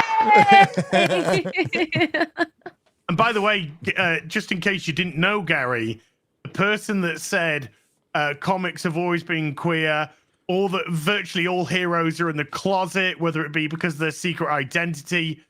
Holy shit, tell me you don't know anything about comics by fucking opening your mouth. Yep. Or by the fact that they legitimately are in a closet. That is also the writer of Hawk Girl, Gary, if you didn't know. Yes, it is. Yes, it is. I am shocked. A transformer talking about transformery stuff because that's the only thing they ever fucking know. A shocking turn of events. Shocking. I opened up that new Buffy comic from Boom and I closed it because it looked like it sucked. It's like when I bought the I bought the 4 Fantastic Four covers when they re-released it about 3 years ago, 3 years ago or so. Yeah, because they were Stanley Lau covers. Yeah. And then I opened up, and the artwork inside and the writing was some of the biggest fucking garbage. Dog I'd shit. ever seen. Yeah. And you're just like, this is you take great cover artists off covers. You'll see how quickly your fucking industry just is dead in a second, because you've been kept alive through variant covers and good cover art. Look, and this is no disrespect to Kelly Jones, because Kelly Jones is unbelievable as an artist, both interior and cover artist. But somebody like Kelly Jones, old school, Dead Man. Batman in the 90s, Deadman in the, I think, late 80s, possibly, maybe the early 90s. But, that's the height of Kelly Jones, Red Rain, all of that kind of stuff. 90s. Kelly Jones doing variant covers on Detective Comics. Why? Because he's fucking amazing. And they know people love Kelly Jones, and Kelly Jones's covers will sell. That's the only reason. That is the only reason. It's not about the interior anymore. It's not about the quality of the comic inside, the quality of the writing, the quality of the interior art, which is nowadays they're more just, often than not really defective. They're posters now. They're cards. Yes. The trading cards. The trading cards. It's sad. How they hire people in Hollywood now too. So. Well, no, it's going the same direction. Geeks and Gamers Daily was talking about the music industry briefly with Taylor Swift and how crappy everything's gotten. And Jeremy, I'm the same way. I don't listen to anything new. How would I even start? Because I don't need to. I've got a huge catalog I can listen to, whatever I want. But that's the direction Hollywood is going in, and that's what happened to publishing. That's what happened to comics. It got digitized, and remember what? Well, if you guys remember, baseball cards used to be pretty big. They're still around, but they used to be massive. But they oversaturated. They did, variant cards and all that stuff, and it killed the industry. Same thing happened. You oversaturated with shit, by the way, and you relied too much on the variant covers, which were, listen, I know everybody does them, but they're a fake way of selling essentially selling the same book over and over again to pad sales, and it's not realistic. So any book you see now, it sells about 150,000, depending on the variant covers. It actually sells about 25% to 30% of that. That's about how much people are reading the book. which is a very small number. Well, I'd say anything selling 150,000 units today would that's where you lose me. I know, right? In the maybe if you're talking 30,000. I have all my books from the store, and I could probably give you guys an idea someday. I'd have to go through them. They're in San Francisco right now. But I can give you an idea of like how many people actually read the comic books. Like, cause I could figure that number out by who I talked to. So I sold the book every day. And then, like out of a big bestseller, most people would probably read it, but out of your regular also ran books that were selling, at that time, 30,000 off the shelf. And at my store, they were selling, selling like 30 copies or something like that. Only half the people were reading them. If that, they were just putting them in their box to be completionists. But they weren't reading. I mean, that's what I was doing towards the end of when we both ended collecting, because I just said to Gary, I said we could end now, but my OCD just wants me to get Batman to 100 just for that. But I gave up reading Tom King's Batman a long time ago. I was literally just buying it, backing it, boarding it, and putting it in because that's, as a collector, what I'd have Lovian sort of response. But then it got to the point, why am I wasting my fucking money buying this dog shit from Tom King, who, by the way, is on James Gunn's writing team, who, by the way, is also joined by the writer of fucking Birds of Prey and other failures, Batgirl, which didn't even get fucking released. These are the people on James Gunn's fucking writing team. And I had a big conversation on Afternoon Tea with Az this week gone about somebody said who is going to be the Robin for Batman, and I had to explain to them, it's already decided. It's Damian Wayne. It's Damian Wayne, yeah. Fifth Robin. Fifth Robin. Bypassing Dick Grayson, bypassing Jason Todd, bypassing Tim Drake, bypassing Stephanie Brown, and then bringing in Damian Wayne, a guy who's saying I'm setting up Superman from the start because that's where we're going to start, and that's why we don't want Henry Cavill, but we're going to go into the 12th year of Batman. So they have, I believe, Drew Goddard's in that writing room. That's a good guy to have in there. That's an absolute good guy to have in there. Buffy Scribe, Daredevil, good guy to have. Tom King is in that writing room. All right. I know. So you know what? Because I'm not like this, and well, I don't know. I can't speak for Az, but nobody's tweeted at James Gunn going, "Why do you have Tom King in your writing room? He's had a problematic past." The reason Az and I quit comic books was because of Tom King going after Jay Lee.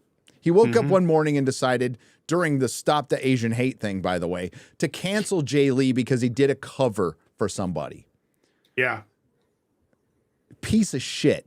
And I've known the guy was a piece of shit behind the scenes because the whole fake Catwoman Batman wedding. Cat Bat wedding was going to be a farce, and comic shops caught on to, oh, we got fucked over. And that news leaked. He found out one of the people who possibly leaked it and tried to get them fired behind the scenes. Tried to get this comic shop gate kept out of any DC information from them because he's a piece of shit. And by the way, it was just a total bait and switch on the comic shops and everything. They were going to do events and everything, and it was total bait and switch to cuck Batman, by the way. Yeah. Oh, I mean, Jesus Christ. That's what got me so angry about Batman. But when they launched Catwoman's solo series based off of this, and that was written and drawn by Jolie Jones, she was phenomenal. Her writing was superb for Catwoman. Her artist, her pencil work was incredibly amazing. And they actually gave that whole Catwoman something great out of it.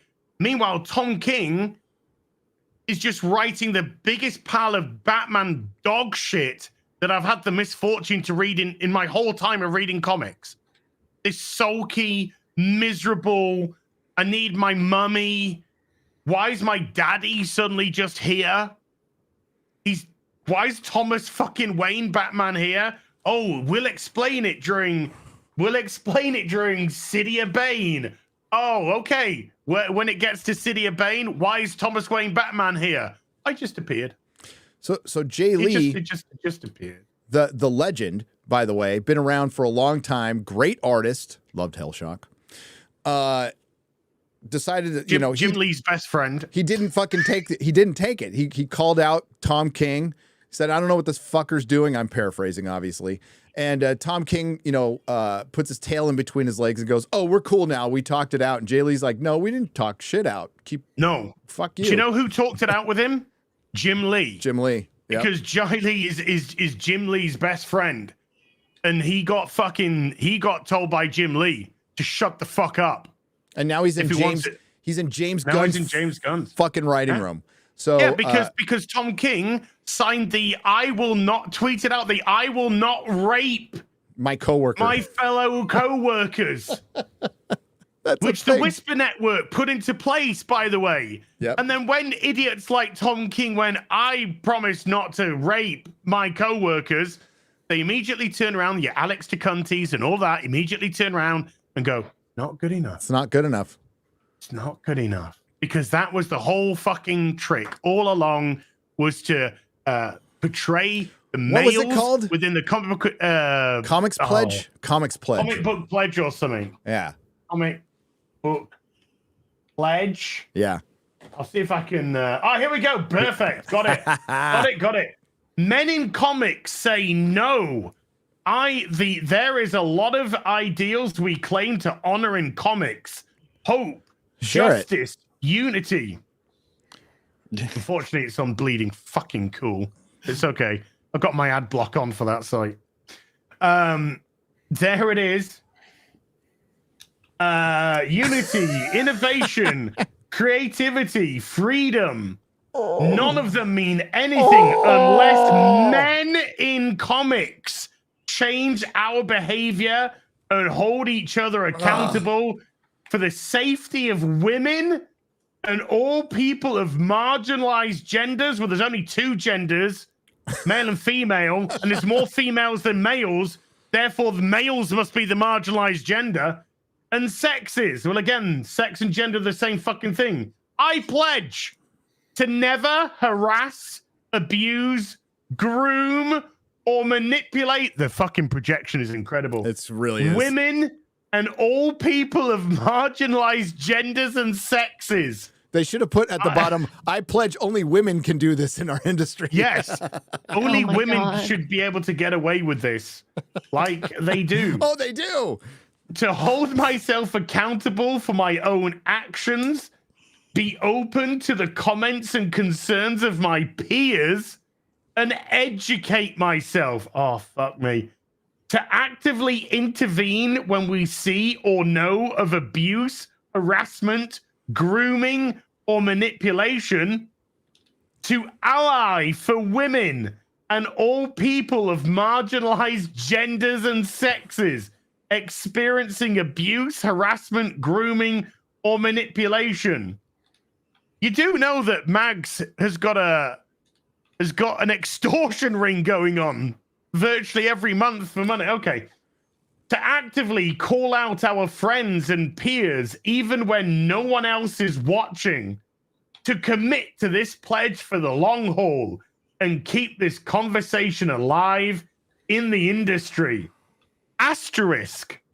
We understand marginalized genders and sexes to include, but not be limited to, non-binary, binary trans people, two-spirit, agender, and gender-fluid people. So made up shit. What's two-spirit? As well as intersex people. Intersex people, by the way, who make up probably 0.00000, go another 50,000 0.1% of the population on planet Earth. People of any gender, male or female. Okay? I'm lost on two-spirit. It's so cringe. Two-spirit is when you think you're an animal, because you're not allowed to say spirit animal. So you believe that your soul is linked to an animal. I think the deer it's girl. all made up. Yeah. Wow, yeah. Deerkin. Remember when? Sorry, I gendered her. Remember when Zach got in trouble and I've said this too, when he said there needs to be another war. There needs to be a world war. I understand what he's trying to say. There might be now, unfortunately. To say there kind of is one now, but we're just working our way. There's a culture war. There's a culture war. But you'll soon find out, folks, that if there is a legitimate world war, that things like Two-Spirit and stuff, they'll go quickly out the window, believe you me. Yeah, I'll buy the kin stuff as soon as I start seeing people say they're slug kin, bacteria kin, and all of the shitty animals, basically. Oh, you haven't been on TikTok recently, have you? Well, they always have the dragon kin, the wolf kin, it's like all the cool shit. You're It's talking about the marginalized animals. I agree with you. Yeah, where is the mollusk kin? I saw some girl dung who beetle claims kin. not to be a girl on TikTok. That's a damn trying to teach people how to use pumpkin spice pronouns. Oh well, okay, wait. Pumpkin kin makes a lot of sense because kin's already in there. This is where we are. This is where we are. I'm sorry. You could call yourself pumpkin spice. You could call yourself all things nice. For all I give a flying fuck. Oh, that was pretty good. But am I calling you pumpkin? Fuck off. That respect my basic niche pronouns. No, you see, unfortunately, X-Ray Girl, respect is earned. Respect isn't given. Respect is earned. I love how you tried to clean that up by saying basic biche when he just told people to fuck off. Yeah. Hey, he can swear. I just choose not to. That's so Canadian. We'll allow you to swear. We'll allow you. All right. Hey, let's look at a Doctor Who trailer. Ooh. Or to be more accurate.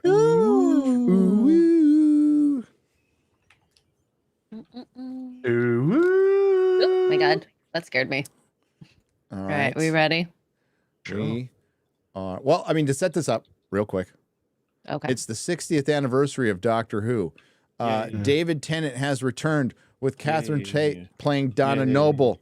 They have a son named Rose. And wait, what? They have a son named Rose. It's a dude. And Russell T Davies is back. And we'll see. I mean, I'm going to have a lot of trouble reviewing this and One Piece because I just, as says, if you want to like play an individual part, that's fine. But I'm not going to participate in anybody's fantasies in our reality. No thanks. Not going to play along.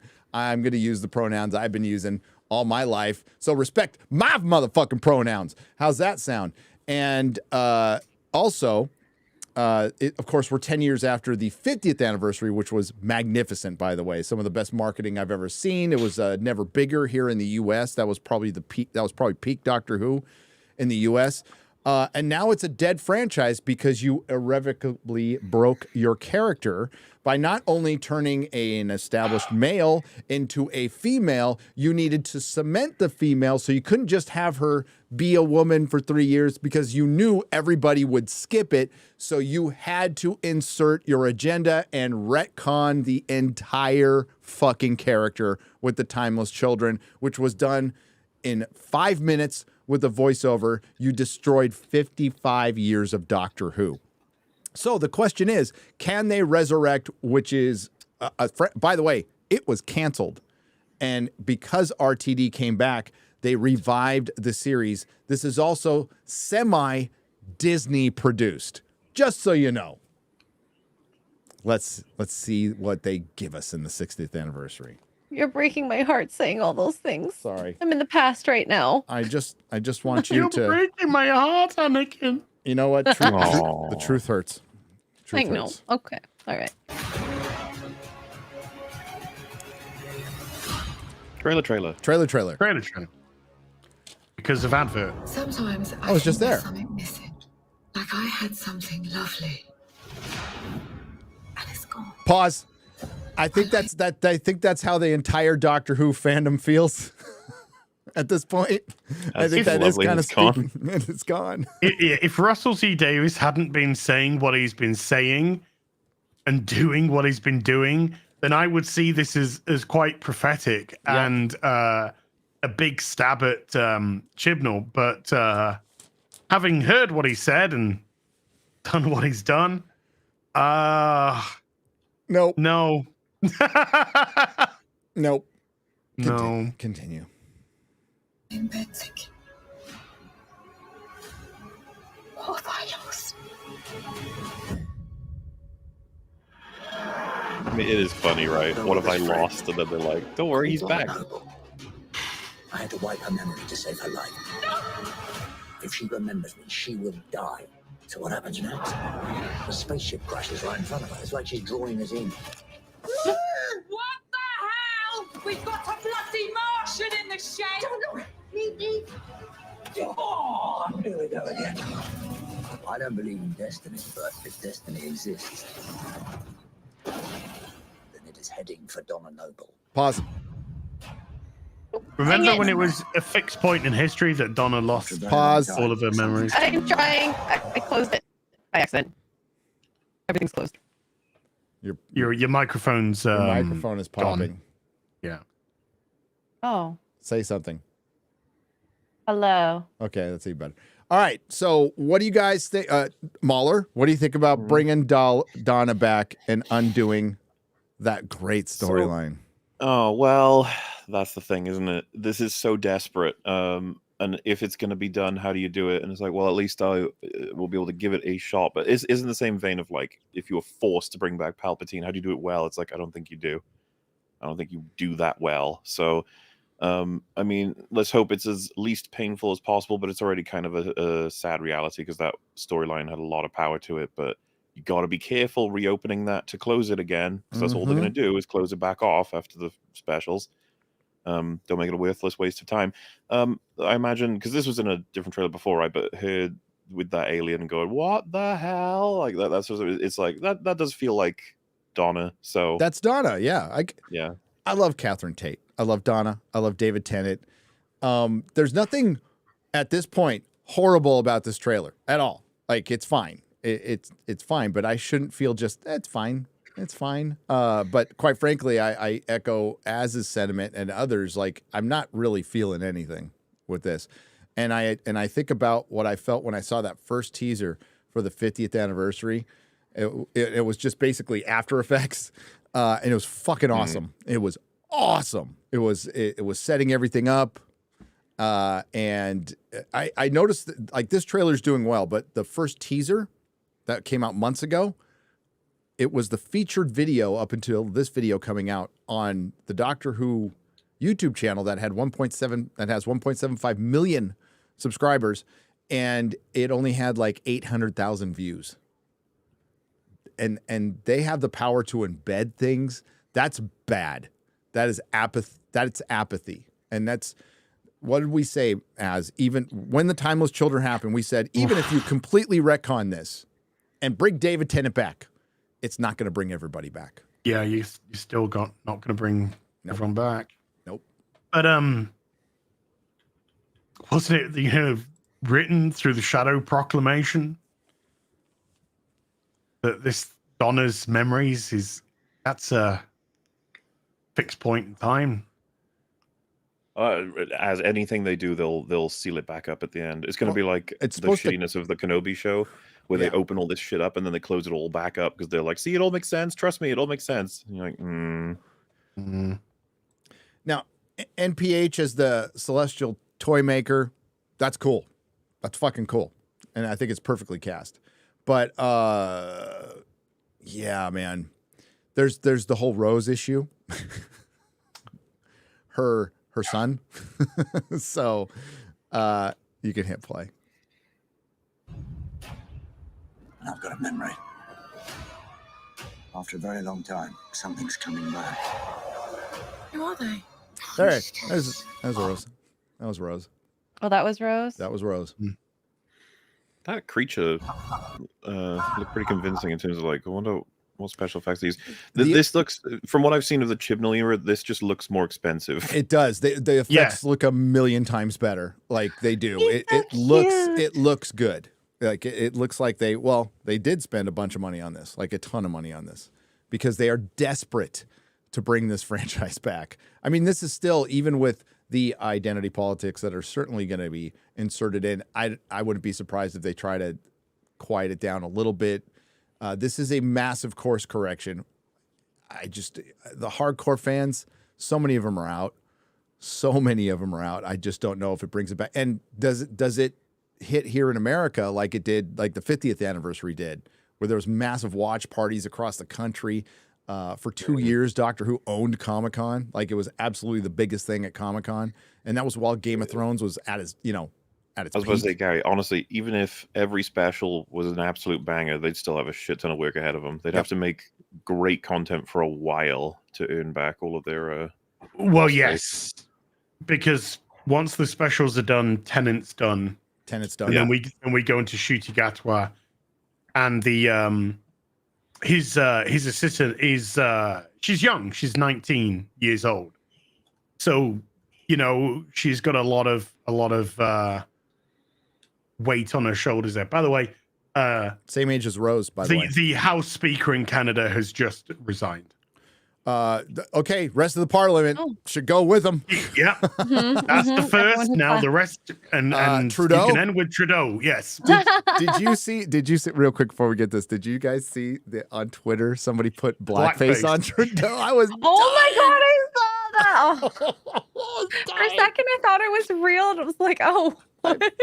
And somebody also noticed that during that, by the way, he didn't apologize. No, there was no apology. It was Russian. There was no actual apology. disinformation. No. Yeah.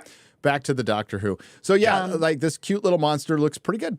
It does. It looks fine. It looks Nothing fine. wrong with it. Well, when it was moving, I was like, oh, okay, that does seem like a big, difficult thing to have achieved. So looks better than Grogu, and has a lot of expression for a little. Especially after you were done thing. with it. Oh my god! Good memory. Oh my god! Remember the little baby thing that was eating the ship in season 11? No, 12 or 11. I can't remember. That thing was horrible looking. Oh. Yeah. Hit play. I'll see it soon. There's something so bad the TARDIS ran away. Yes. We go And kick its ass! That's Donna. Yeah, I'm hoping that these two will be able to slip right back into it, and that alone will be entertaining. Yep. I guess. I'm unapologetic about my love for David Tennant's Doctor. So I am too. Disbrew said it best. I guess the best we can hope for is we get some good specials, and we can just dip out after that. So yeah. I just, it's hard to get that feeling back when I know the Timeless Children is out there. That's not going. I saw it. I can't unsee it. I can't unsee that the original Doctor was a little diverse girl who very peacefully was pushed off a cliff. And then glided down to regenerate and then be tortured by her adopted mother. The super scientist Tic-Tac. We need more women in STEM. We do. Come on. That'll get them there. Good play. That was good though. Kate Lethbridge Stewart. What do we do this time? By the way, the music, Murray Gold. Murray Gold. Something.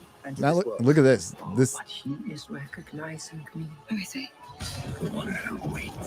Yeah, the effects are so much better. Yes. Why does it have to be this? That sort of reminded me a little bit too much of End of Time Part 2. With the puppeteering? No, with the why does it have to be this? It just kind of came across as, why does it have to be me? When he beat his chest. Yeah, that's going to be all that is to me is I got a guarantee of him being pushed to some edges with acting, but whether or not it'll be a good scene contextually is going to be another thing, isn't it? Yeah, yeah. So the original actor for the Celestial Toymaker was, I always mispronounce his name, so help the dumb American as he was Alfred Gough. Gough. Yeah. The butler. Gough. Oh, was he? That's cool. Batman's butler. Yeah. Yes, Batman's butler. Yep. Michael Gough. Is it Michael Gough? Michael Gough? Era, Sorry. right? Michael Gough. Yeah, Michael Gough. That's the first Doctor that dealt with him, right? Was it the first Doctor? It's first or second? Black and white. Black and Well, white. not only black and white, but as far as I'm aware, on some of the episodes of that, They're lost. They're lost. Yeah. So I have. They came out with a giant vinyl set that has the audio on it. Because there's a guy who's been out there finding. Philip Morris has been finding all the audio. An archivist who's been doing diligent work finding First Doctor. Thank you. So there's a big expensive like audio. What you can get it on, like again on vinyl. It's a big box set. It's freaking awesome, dude. As soon as I get my turntable set up in here, I'll listen to it. Hit play. Your fight is with me!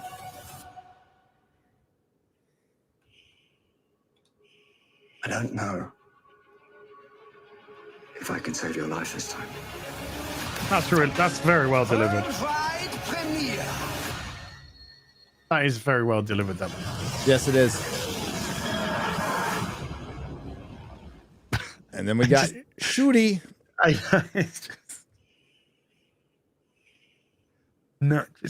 That logo makes me think of Paw Patrol for some reason. That's a proper logo right there. That is. I'm so happy they brought that back. That's my favorite Doctor Who logo. They've done a lot of things right. If RTD had shut his mouth throughout this entire process, there'd be more people excited. I know I would be. I would be. Oh, like I said, I was excited when they introduced, when they were on that BAFTA. I did a live stream and I watched the interview, the first interview between Shooty and RTD, and I started out like, okay, all right, I got no problem. He's a dude again, whatever. And then like about 5 minutes into the interview, when they started talking about representation and how RTD said he's going to go harder on themes and stuff, you could see my hope die. It's just. Ooh. He should get referring to Dr. D and then correcting himself to they. Yes. Yes. The pronouns. It's like, oh, stop. So, but the deal breaker has always been and will always be, who is the first Doctor? We know that answer is William Hartnell. Hartnell number one. But as it stands right now with the Timeless Children, he is not. And that is some fucking bullshit. So that needs to be fixed. And RTD claims to be a massive, and I don't doubt that. He's a massive Doctor. A massive Doctor Who fan. And we'll see. I don't think they have the political will to do that. They could easily do it, and nobody would bat an eye. Like, for one, how would you criticize a gay man for retconning? You'd have your diversity, you'd have your progressive stack fighting against each other, which would be funny. But that is what's happening right now. Yeah. It's never. How many times have we said this over the last few years? It is never enough. Never. There is no end goal. There is no line. The line is as far as they can take it now, and what they can get away with. And what they get away with right now is fuck of a lot. It's never going to stop. It's not going to stop. It stops when the corporations. Well, when we stop, the corporations don't have the balls to stop. They are cowards. This is the reason the activists have been able to invade the BBC, Disney, Amazon, everywhere is a thing called. I just blanked out. Oh, God damn it! I hate my mind. Fucking drugs are bad. Risk aversion. It's too risky to take them on, and so they're cowards and they bend the knee to this stuff, and it's appeasement. That's all it is. And now, they're taking a big dose of regret in Hollywood over all of this, and they can't get rid of them. That it is impossible. It is a cancer that will. The strike's over. They're going to come back. There's going to be fewer shows, by the way. So the producers won. The WGA will come out and say, we got everything we wanted, except about half of us are going to be getting the money because the other half's gone. So the producers won. They got what they wanted. They're going to have the projects. You're not going to see as many TV shows produced this year and next year as the previous year, and it's to the tune of almost half. So, I think the number I saw was 600 shows. That's a fucking insane number. That must include reality and everything. 600 shows. Now they're going to produce 300.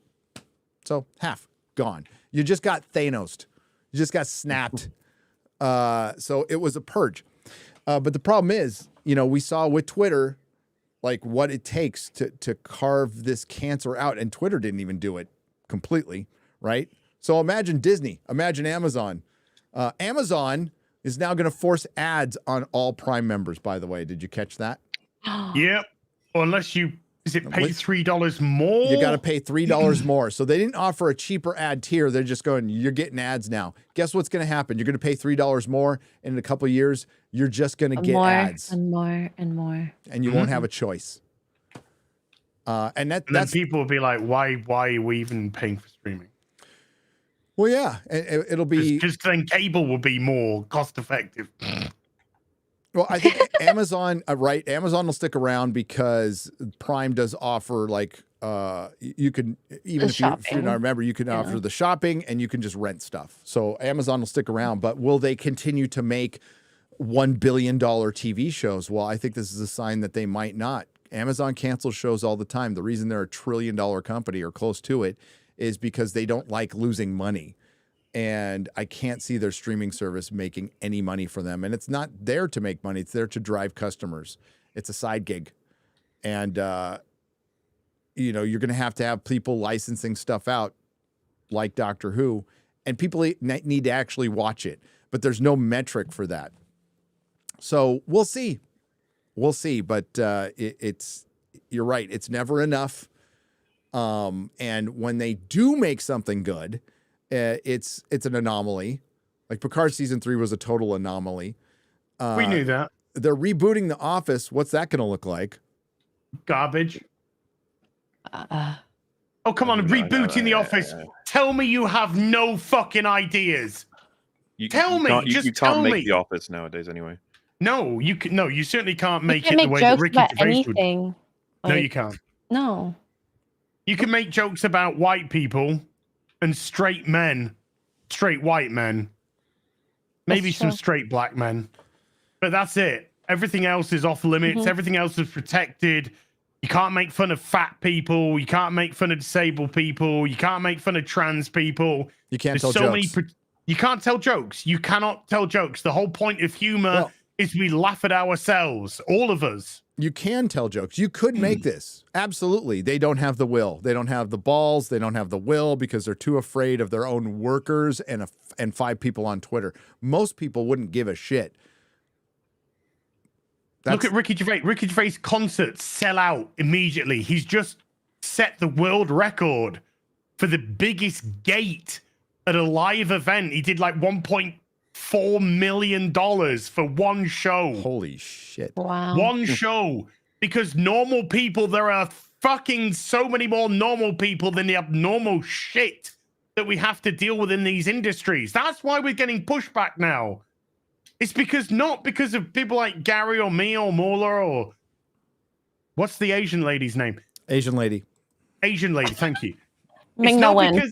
Ming Na Wen. This is Katana. She's got my back.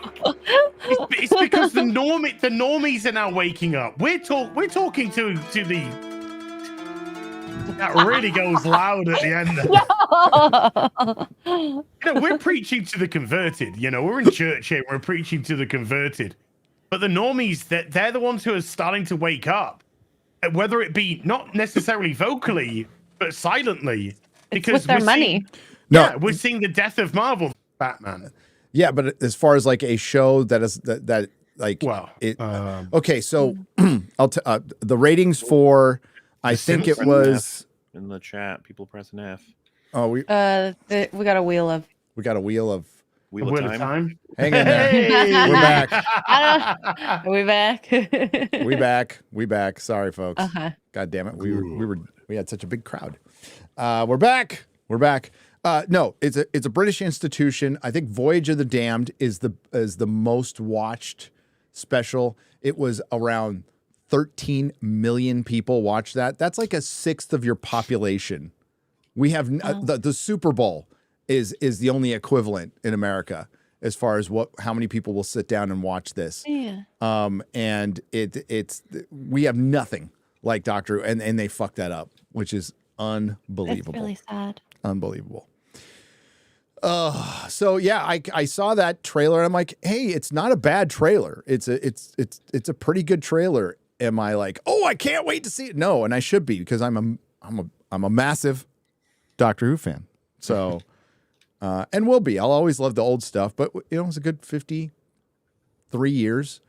And if we get a couple of good specials, cool. But then I'll be out, just like with Picard season 3. I'm like, hey, this is the ending I needed. This is the ending I needed. See you later. Did you hear what they did with the freaking Blu-ray for Picard season 3? As the Enterprise D. The money shot, like the money shot of the year. They screwed it up. Wait, what'd they do? They put in an old effect shot, like a placeholder effect shot. Yeah. And they didn't put in the new effect shot. And they came out and said, we'll fix it for our new discs. No word on what about all the discs that people bought. Do we get a replacement disc? They say they're trying to do some sort of patch on it. Huh? Can you do that? Exactly. How the fuck are you meant to do that? I'm theorizing that what they mean is the digital component of the Blu-ray. Okay. Mm. Not good enough. I want my disc replaced. No. I ain't gonna get the disc until it's done. I bought a bunch because I was gonna give some away. No, fuckers. But yeah. And they only shot it in HD. They didn't shoot it in 4K. Now they shot Strange New Worlds in 4K, but not the best Star Trek they've ever produced. That's so stupid. And this is why Paramount stock is trading at $11 a share, because they're retarded. Well, apparently Warner Brothers is worse. Quickly, let's talk about something kind of good. Kind of good. If you could find, I found a Screen Rant article. That'll have to do. I would try Redanian Intelligence or Winter is Coming. But we've got some House of the Dragon. By the way, it finishes up shooting this week. The strike didn't affect it because it shot in the UK and they hired a bunch of British actors who are under a completely different contract. And it's going to be, I don't know when it's coming out, maybe this time next year, hopefully sooner, because this is a show I actually liked. But what was interesting is somebody got a shot of like a dressing room or a makeup room, and it said undead. It showed White Walkers. So we know Jace is going up to the wall as part of Rhaenyra ordered her oldest and now oldest living son to go to the wall to talk to it's not Rickon Stark. It's I'm blanking on his name. To talk to Lord Stark, and it's the kid. And he goes through a similar situation right before that. His uncle was Castellan and wouldn't give up his power, and then he just put him in jail and took over. So he had to go through a very similar thing than Rhaenyra. They send Jace up there, and depending on who you listen to, Mushroom or the Maester, there's different versions of the story when he goes up there, but according to Mushroom, Jace falls in love with one of the daughters, one of the bastard daughters, and marries her, and that kind of seals the deal with the Starks' oath to back Rhaenyra, and he becomes a huge character in the book. But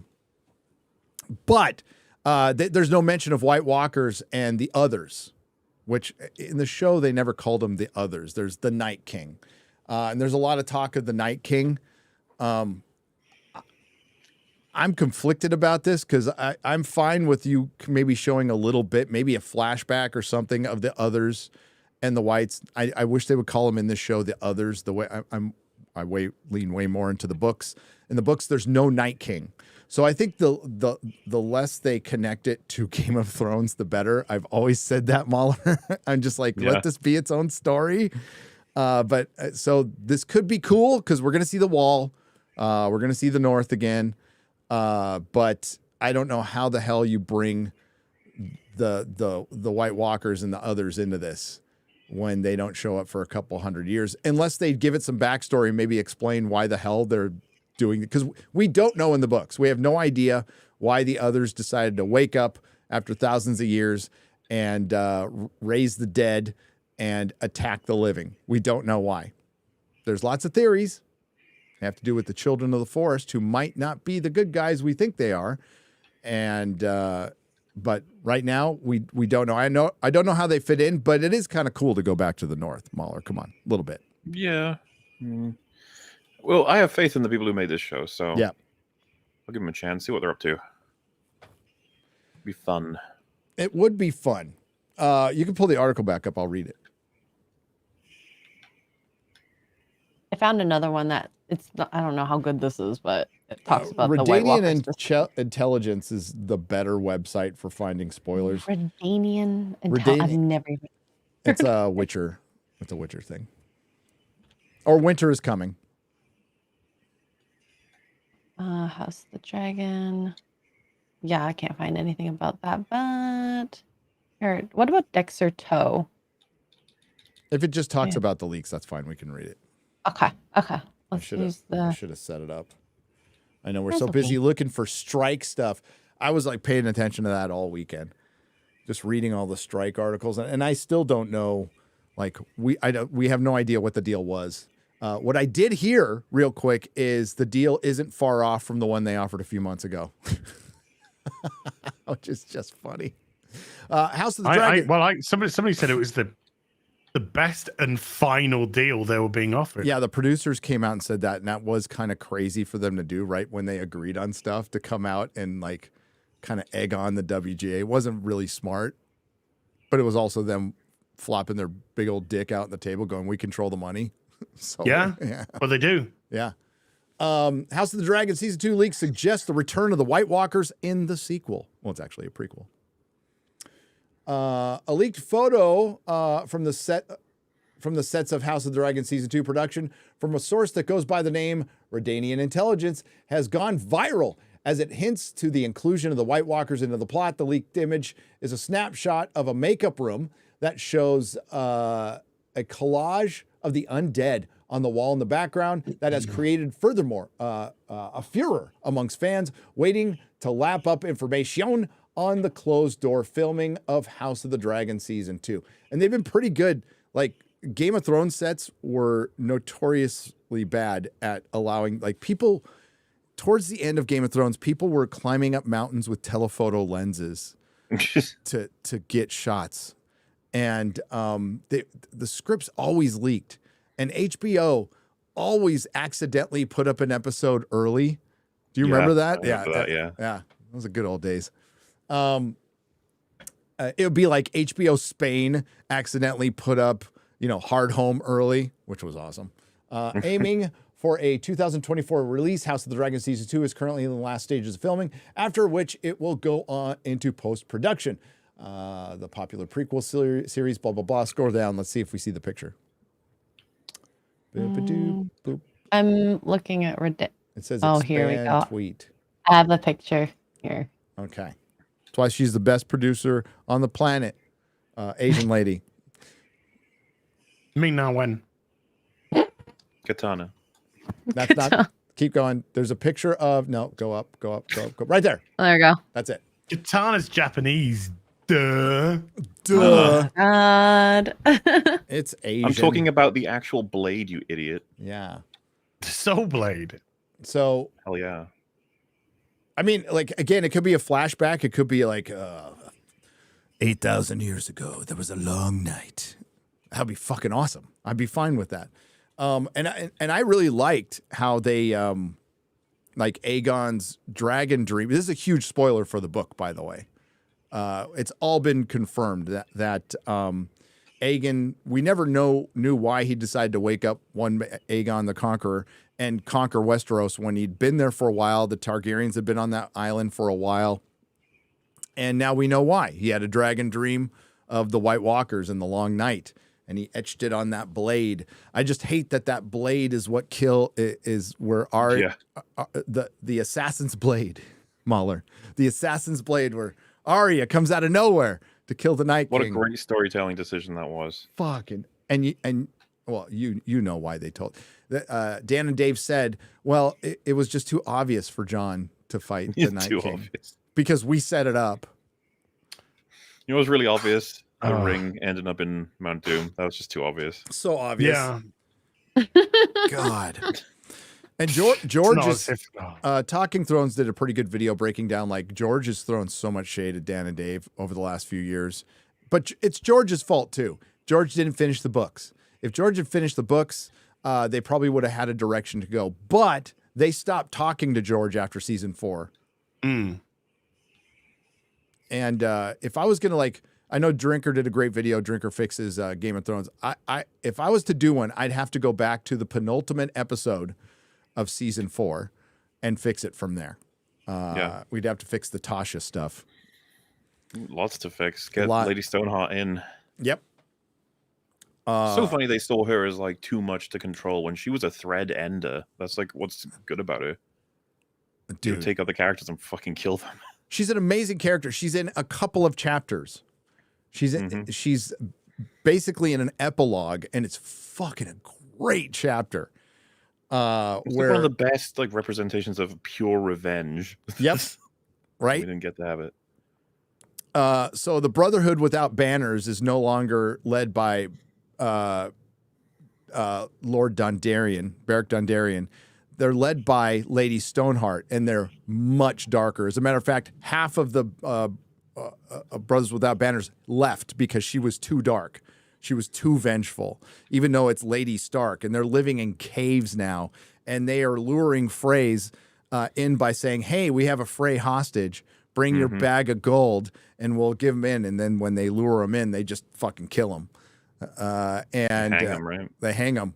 And dude, it's so good. It's so good. Yeah, leave that out of the show, though. Nobody would have liked that. Nah, nobody wanted that. Fucking lame. Stannis is the one true king. Chat, you're right. Stannis is the one. Stannis is the manus.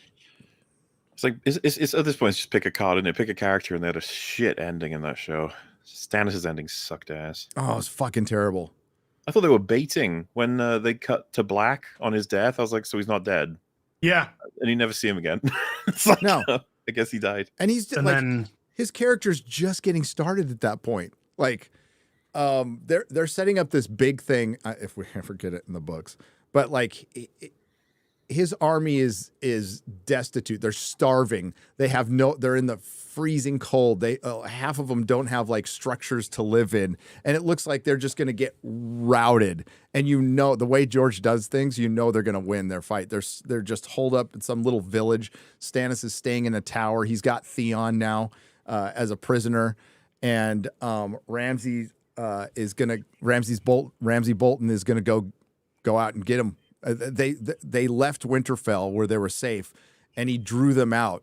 And there's this lake. There's this frozen lake that's been that they've been ice fishing in. So it's full of holes, but it's covered up with snow now. And the whole theory is that he's going to draw them out on the lake, and they're just going to fall in because you can't tell it's a lake. And they're going to use a beacon fire or something. It sounds rad. I can't wait if we ever see it, but we won't. Stannis is the manus. Oh. What else?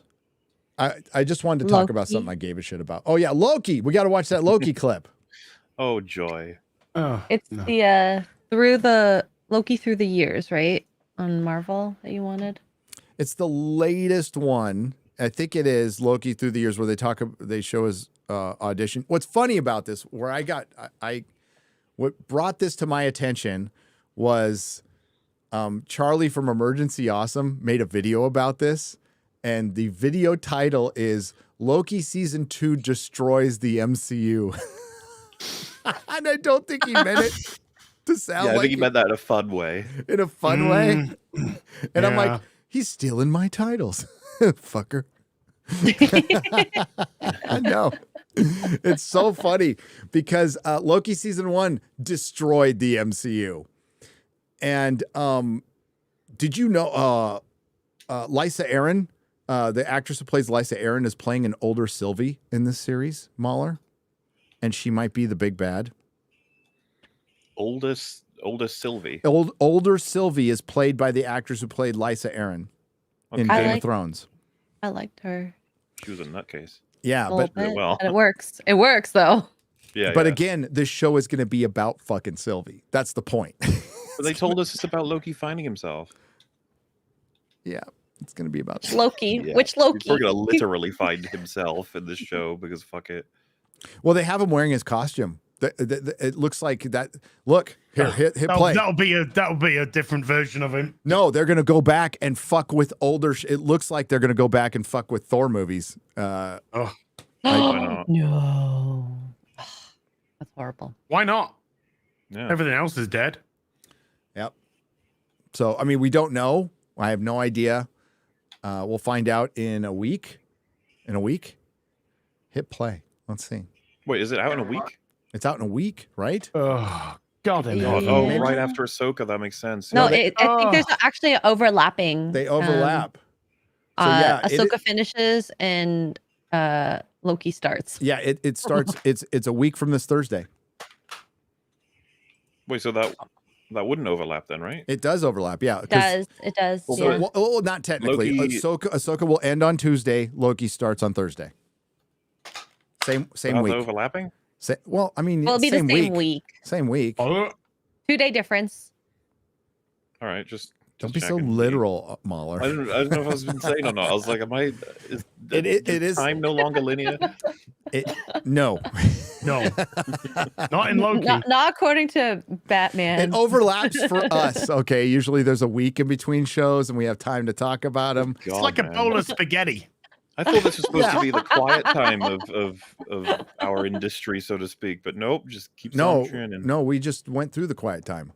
Yeah, we're back up to the big time now. October. August. Yeah, once we start getting in the fall, it's our busy time. Our busy time. I do love me some Spooktober. Oh, I can't wait. Are you excited? I'm excited. For Loki season 2? Spooktober. Oh, hell yeah. We got Saw 10 coming out, guys. The 10th one. What? Jigsaw's back. Oh, Saw. You said Saw. sore. I thought I heard Your something funny accent made it sound like sore. Oh, I don't think I've never heard that. I'll say Saw. Do you know what I'm saying? Aw. Saw. Thank you for Americanizing yourself for us. Like, which sounds better? Sore 10 is coming out. Sure. You know what? I managed to miss the first. I watched the first one, and I've not watched the one since. I didn't like it. It was really Not very good. That's why. Yeah. But hey, you know, why I not? liked it. Hit play. Let's see what they got for us. It's pretty spectacular. Today was the first day that I wore this costume. To wear this thing it just feels enormously powerful. Loki has been in our movies for well over a decade now, and since day one, really won everybody over and became one of our most beloved characters. I am Loki of Okay, Asgard. hit pause. Hit pause. Hit pause. All right. So we complete and utterly destroyed him in Loki season 1. That's how much. Oh, God, fuck off, Kevin Feige. Okay, listen how Kevin Feige delivers this quote unquote interview in this trailer. It's like he's reading cue cards and badly. Like badly. Loki of Asgard, and I am burdened with glorious purpose. Your savior is here! I remember as clear as day the first auditions for Thor. What? Well, he auditioned What for am I? Thor. What? Yep. He did. He actually Did auditioned not for know Thor. that. Yeah. And he didn't get it, obviously. But they loved him, and they said, "How about a bit of Loki instead?" And he was like, "Okay." It's perfect for it. I loved about playing Loki is he plays all the keys on the piano. He could be fun, comedic, but also volatile and angry. Tom Hiddleston is almost wholly responsible for Loki becoming an instant fan favorite. Say my name! Pause. And that's why we want. I want you to replay that line when I'm done. They're reminding, hey, remember how fun the MCU used to be? Yeah. Okay, hit play. Hiddleston is almost wholly responsible for Loki becoming an instant fan favorite. Say my name! And that's why we wanted to do a Loki show. Welcome to the Time Variance Okay, Authority. stop. Pause. That was like his 5th take, and that's why we wanted to do a Loki show. That wasn't good enough. We need to do another take. It's so bad. Hit play. Miss minutes. In that first run at it, we've created something bright and colorful and spectacular. That looks dingy. That doesn't look very bright to me. It looks kind of dingy and dark. Cognate dissonance. I mean, does that look bright to you? No, it's dank and miserable and dark and dreary, just like the whole fucking series was. Hey, but cognitive dissonance. As yes, Sylvie was amazing. Oh yeah, so Loki told us. Yes, because I didn't see anything that she did that was. She taught herself the magics at 6 years old. We've all done. She didn't just teach herself the magic. She invented the magic and taught it to herself. Yep. When she was 6. Remember when she put a cold blanket on him? A blanket on him because he was cold. I remember putting a cold blanket on me. Yeah. She put a blanket on him because he was cold. Little blankie. Oh yeah, she was looking after her bitch. Yep. Because that's what it. Remember when he hid behind her when smoke dog.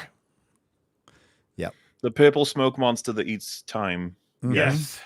Yes. That is that right there. The only bright color. Well, this is the purple doggy monster thing. Doggy monster. I mean, well, he's right. He is. That's funny because it's accurate. The purple doggy monster thing. All right. That sounds like what somebody would name their penis. Purple doggy monster. I'm gonna bring out the purple doggy monster thing. The purple-headed warrior is ready for action. My God. Purple because it's an eggplant-like shape. Oh no. Okay, hit play. Before we get in more trouble. It's such a thrill to see that audiences connected with this new world and this new story. Season 2 is building and expanding upon that world. I'm excited to be back in the TVA, back with this amazing team.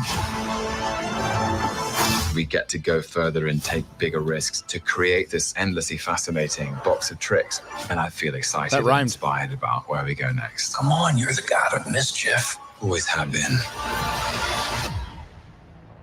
Always will be. Whoa. I'm super excited. Especially after Secret Invasion. That was such a banger. Bang my head on. I can't remember saying this, but that one was surprisingly bad. Secret Invasion. Like, I thought it was going to be awful, and it was way worse. Yeah, I thought it was just going to be kind of like forgettable awful, like not going to review it, don't really care about it. And then it went to next level awful. Yeah. So what do you bet that Amelia Clark's Super Skrull gets completely forgotten about? I think it's the last time we've ever seen her. Yeah. I wonder if she'll get even a word of a mention in the Marvels. She's off in space doing space shit.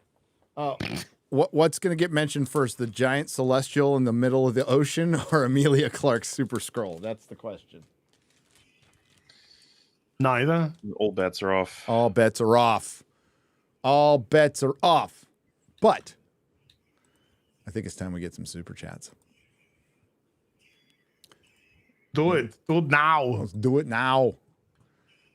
I am very busy. I have to review One Piece and another movie.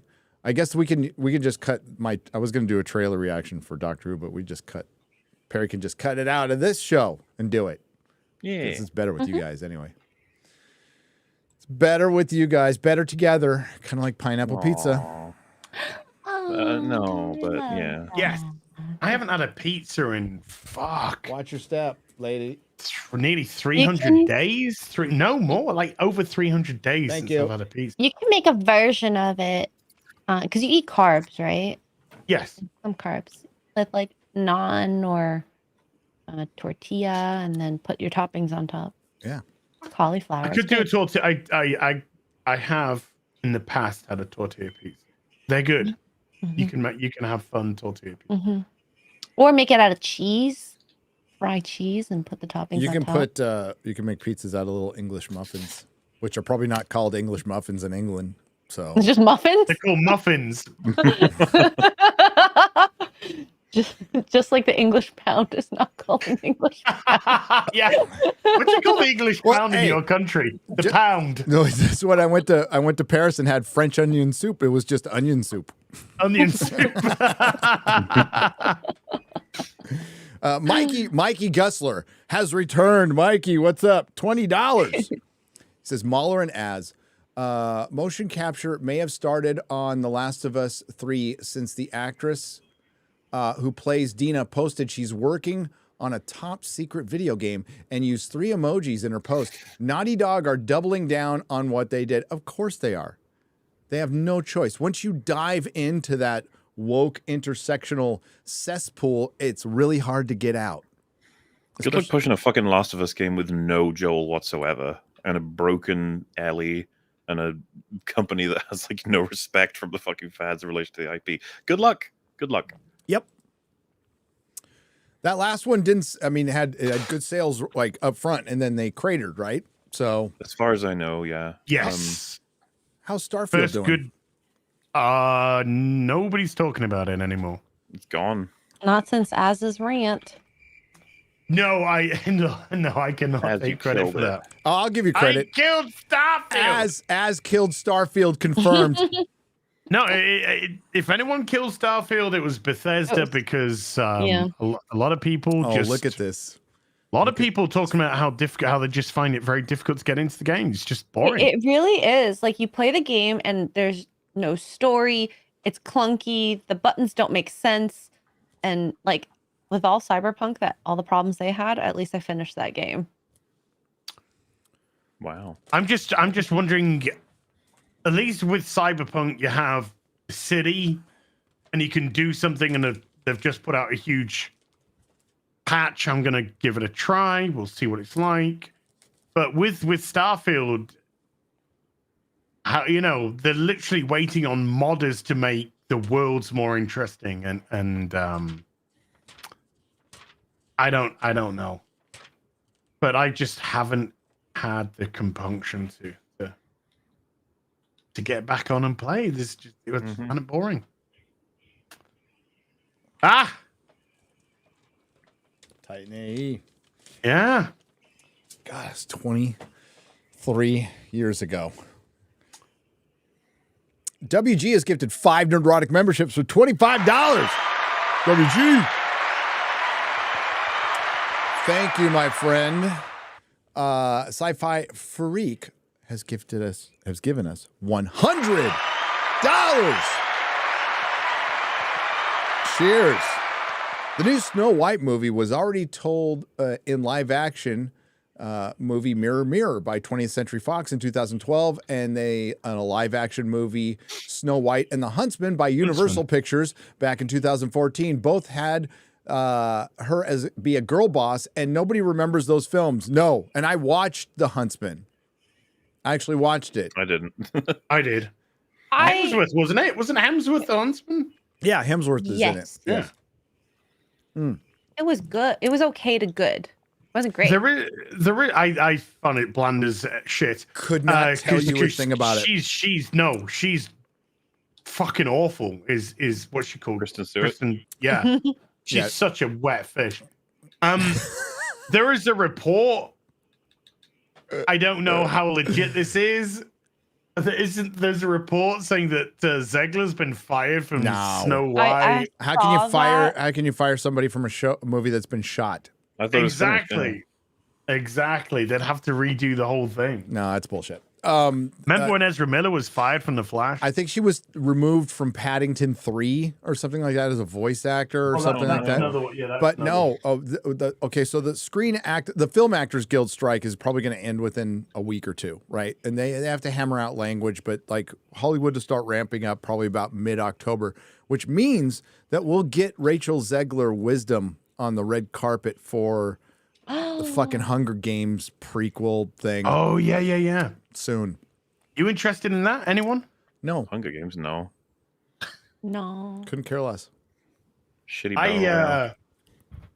I think I've watched 2 Hunger Games films in total. I watched them all. Uh-huh. I have a wife. I thought the first one was okay, and then I saw the next one, and I was like, "Holy shit, this is fucking garbage shit." I have a wife. I have a I'm wife done. who loves every fucking bad movie ever made. Okay, I'm glad she admitted it on Twitter too. She's like, I like a lot of shit, and I'm like, yeah, you do. If I move down to your area, I'll just go watch them with her. Oh yeah, you I'll can relieve you of your duties. go ahead. God, make my day. She's all hooked into the Sarah Michelle Gellar's new TV show that I had never fucking heard of about werewolves or whatever. She's all into that. I didn't even know that existed. Yeah. Buffy. No, she's in some new show that's about werewolves, and it's like got Alrighty. 2 seasons, maybe. I think I never fucking heard of it. Magnum Norse for $20 says, I think Ahsoka is blue because she sucked the life out of everyone with hopes of a decent Disney show. Wow. Aren't we blue? Ahsoka, she is Ahsoka us dry. I'm just gonna give myself rim shots. I don't care. Magnum Norris for $100. Wow. I love the newest documentary from Al Gore, Attack of the Duck. It's almost as good as his magnum opus, An Inconvenient Truth, which informs my entire life. Murder humanity in order to save it. Yes. Well, I mean, according to many environmentalists, the most green act you can do is self-delete. Self-delete. I'm not for that, by the way. I am for making babies. Make babies. Elon is on this. He was talking to Zuby about it, and he's right. We don't have an overpopulation crisis. We're going to have an underpopulation crisis because we need young people to build things and make things and innovate things to further our race. And some asshole from the UK, by the way, is like, what are you just making new customers? No, we need people to build fucking roads and produce things, you fucking moron. And take care of your old geriatric ass. Jesus, some people are so fucking. They're like scholars who are retarded. That's one of the problems. Neil deGrasse Tyson. One of those, yeah. Oh, didn't trigonometry do it like very eloquently and very Britishly fucking make him look like a retard? Yes, in the most British way possible, which is great. That's why I actually love the British, because you guys are savage, because you don't use F-bombs or anything. You're very eloquent in your takedowns, and I think there's something to be said about that. Except for Az. Except for I was supposed to say, I hear Az slur every other word. I'm not talking about the North. Fucking bullshit. I'm bitch. not talking about the North or some soccer hooligans. I got to see some proper soccer hooligans. What's the soccer team with the blue and white stripes? That was playing in London last week. Millwall, maybe? I don't know, but there was a bunch of hooligans in our tube, and they were fucked up. It was so funny, and they're all singing in there, and that's where I got the tattoo. Where I saw the tattoo, the guy had a face tattoo of fucking Ryan Kinnell on his arm. Yeah. Can you find that picture as I sent on it Twitter, to you? right? No, I didn't put it on. Well, I put it in the DMs. I should put it out on Twitter. Oh yeah, somebody has a tattoo of fucking Ryan on their arm. It was so funny. Oh my god! What was worse was me taking the picture, and hopefully I wasn't going to get bum rushed by a bunch of soccer hooligans. Yeah, I see. Yeah. Tell me that isn't Ryan Kinnell, okay? On this guy's arm. Yeah, because you text me, went, who's this? And I went, Ryan? Ryan?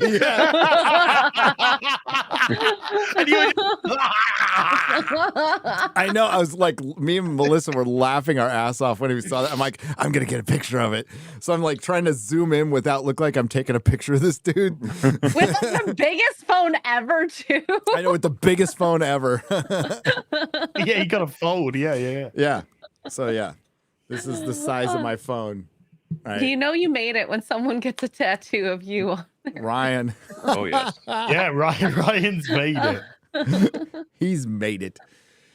WG for $25 says, no matter how bad things get in Hollywood, I just like to remember that I was alive at the time of Gwar. At the same time as Gwar. Oh, the band?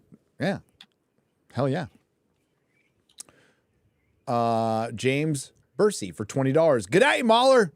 Can I have permission to use your persona for a full-length animated movie? Normans invaded England in the 11th century. Welsh used monkey paw wish to summon eldritch creature to defend them. Long ensues. I am absolutely okay with that. You go right ahead. The long ensues. That's my favorite part. Navin Johnson on the Streamlabs side, 2 parts for $50. 50.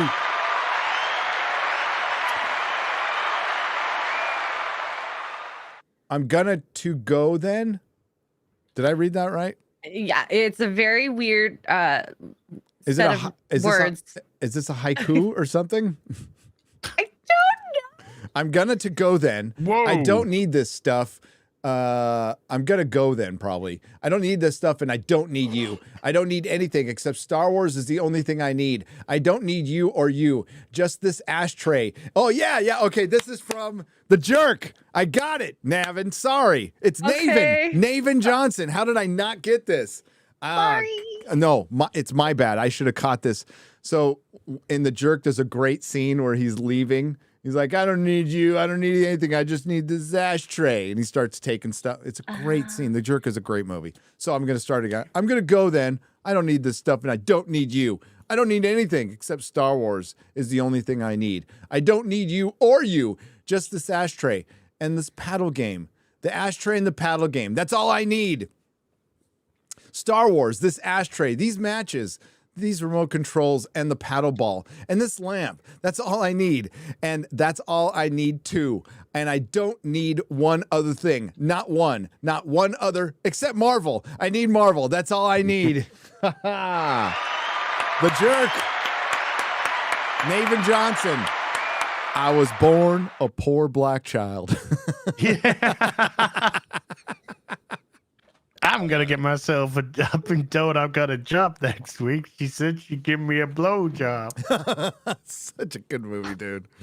Talk about a movie you couldn't make today. Oh my God. What, a white guy thinking he's black? See why it's funny? Brent will. Oh yeah, you need to watch. Put it on your list. X-Ray Girl. What's it called again? The Jerk. The Jerk. Okay. Steve Martin. The Jerk. Brent Wolf for $20 on X. Millar posted that Jimmy Hanley's JHU comic shop is closing, and we went over that. Thank you, Brent. And it's sad. It's really sad. But we saw a lot of classic, like Mile High Comics stopped selling new comics. Now, the guy who owns that shop is a freak, but he stopped selling new comics. Jamie Newbold at Southern California Comics, I think he still sells new comics, but it's never been his focus. He's a back issue guy, and during the pandemic, he had his best year ever. Best year ever with mail order and stuff because he had a website, it was functioning, and he had great back issues, and he's one of the best graders I've ever seen, period. Mac Faxine for 100 Canadian pesos. Oh, you Canadians. Standing ovation. Oh, you're never. Wait, is there a Nazi here? Yeah, you're never going to hear the end of this. Canada, that is worse than as looking at man tits. That is going to be remembered till the end of time. Anytime a Canadian does something, standing ovation. Dude, Babylon Bee was killing him. like a Canadian Parliament gives standing ovation to Mecha Hitler. It's like a Hitler. Oh my god. That was so good. Has anybody else resigned? Did you see some of the fucking cope on Twitter? Like, well, if you look at the nuance of it, the nuance of the Nazi, of the SS Nazi. Yeah, there's so much over there. Not just a regular Nazi. If you look at the nuance, they're a Nazi. They're a fucking SS Nazi. Not even just a regular horrible fucking Not Nazi. just a grunt. An SS Nazi. Fucking SS. Yeah. The ones that wiped out the fucking other Nazis because they weren't Nazi enough for them. Yes. Good Like I saw an article that The Poland's SA was trying in to extradite him now.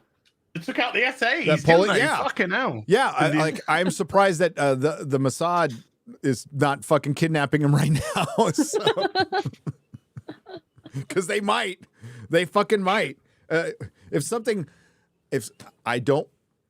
just saying, if there's an accident the next week, okay, Magneto will find him.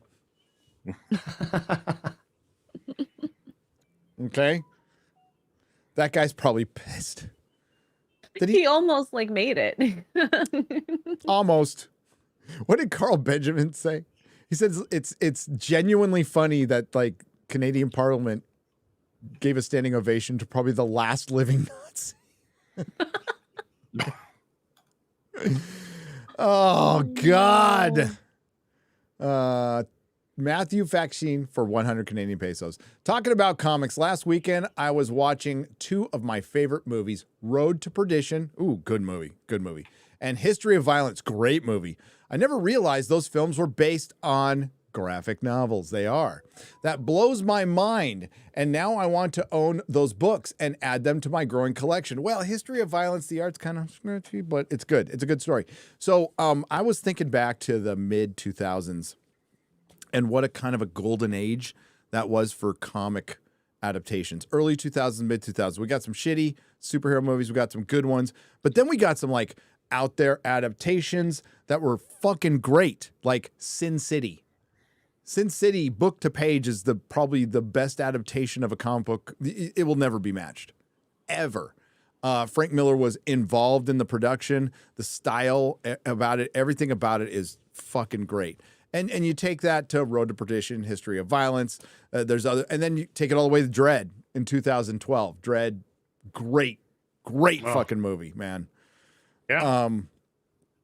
And we don't have that anymore. Everything just went cinematic universe. And when DC again accidentally made probably the better comic book movie of the last 10 years, the Joker. That was a complete accident. Yeah, because it wasn't actually a Joker script. Mm-mm. It was a script that was repurposed. Yep, you hit a real movie inside a comic book movie. You said something like that, right? Yep. That's okay. It's fine with me. Yeah, it worked. It worked. Yeah. To the point where I'm looking forward to Joker 2. Believe it or not. Could be a total fucking disaster, but I'm genuinely looking forward to it. Hey, I'm up for some experimentation, something that's not guaranteed to make money in a good way instead of a shit way. Yeah. Yeah. If anything, it's fingers crossed going to be different. See, that's what was supposed to happen, and actually that's what was happening until this DEI shit infected Hollywood. Like they were doing kind of weird stuff. I'll bring it. Counterpart. Counterpart's a weird fucking show that was great. That had a great concept that could have gone for 10 seasons and been nuts, but it got cut short because that's when they canceled shows when they weren't watched a lot. And these were good shows. Counterpart season 1 is fucking phenomenal. J.K. Simmons kills it. It's one of his best performances. And he's playing 2 parts. Nate Dogg for $20. Glad more peeps are becoming fans of One Piece. What's a favorite highlight from the show? I'm glad they kept Sanji and Zeph's backstory manga accurate. They changed it a bit in the anime because they thought the leg thing was a bit much. No, keeping that leg thing in was fucking unbelievable. And that would have been my favorite moment, but easily it's Luffy help me. Help me. Yeah, that's a pretty big good one. I'm taking the hat, know. putting the hat. Oh, on her, it's like, I'm taking you under my wing. You're part of my crew. Yeah. This hat's powerful. You're now powerful. Despite the betrayal, it didn't matter. They set the scene up when Luffy said, I want to hear it from her. And that's what he wanted to hear.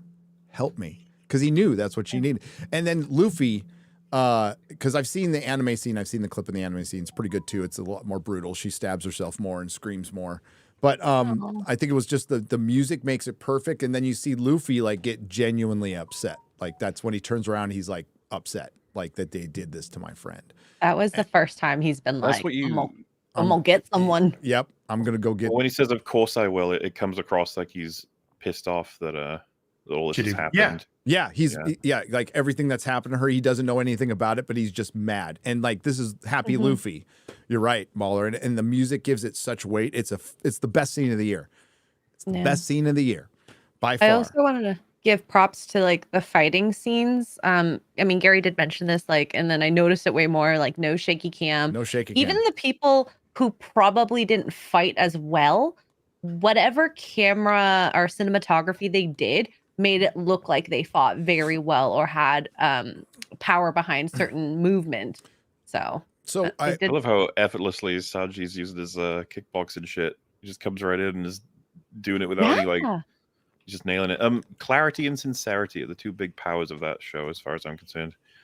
I believe the characters. I understand them, and the show takes in them their as seriously as I do. motivations and who they are, and when Luffy says, "Of course," I sort of took a little bit from that he was not insulted, but he was. Why would you even question it? Of course, because you've always been. To him, they've always been the crew. They just didn't know it yet. Well, he was saying it for her. He was saying it for he was going to help her no matter what. She needed to ask. She like that, and for her, not for him. For her, she had to get to that point because she was taking the weight of the world on her shoulders. And by the way, they really expressed that well in the story. Right, that she took this weight of the world on her shoulders, and she's like in way over her head, like, and always has been, and was always going to get screwed over. And when she found that out, she starts stabbing herself in the fucking arm, and that like that hand stopping her from like stabbing herself again. That's so fucking. It's just boom. It is such a rad scene. It's like, no, stop. We got you. So, and it's not some stupid girl boss. It's an actual girl. An actual woman who is strong, by the way, who tried all this shit. She was outnumbered. She didn't have the power to do it. That's normal life, right? And you do, and this is the crew coming together.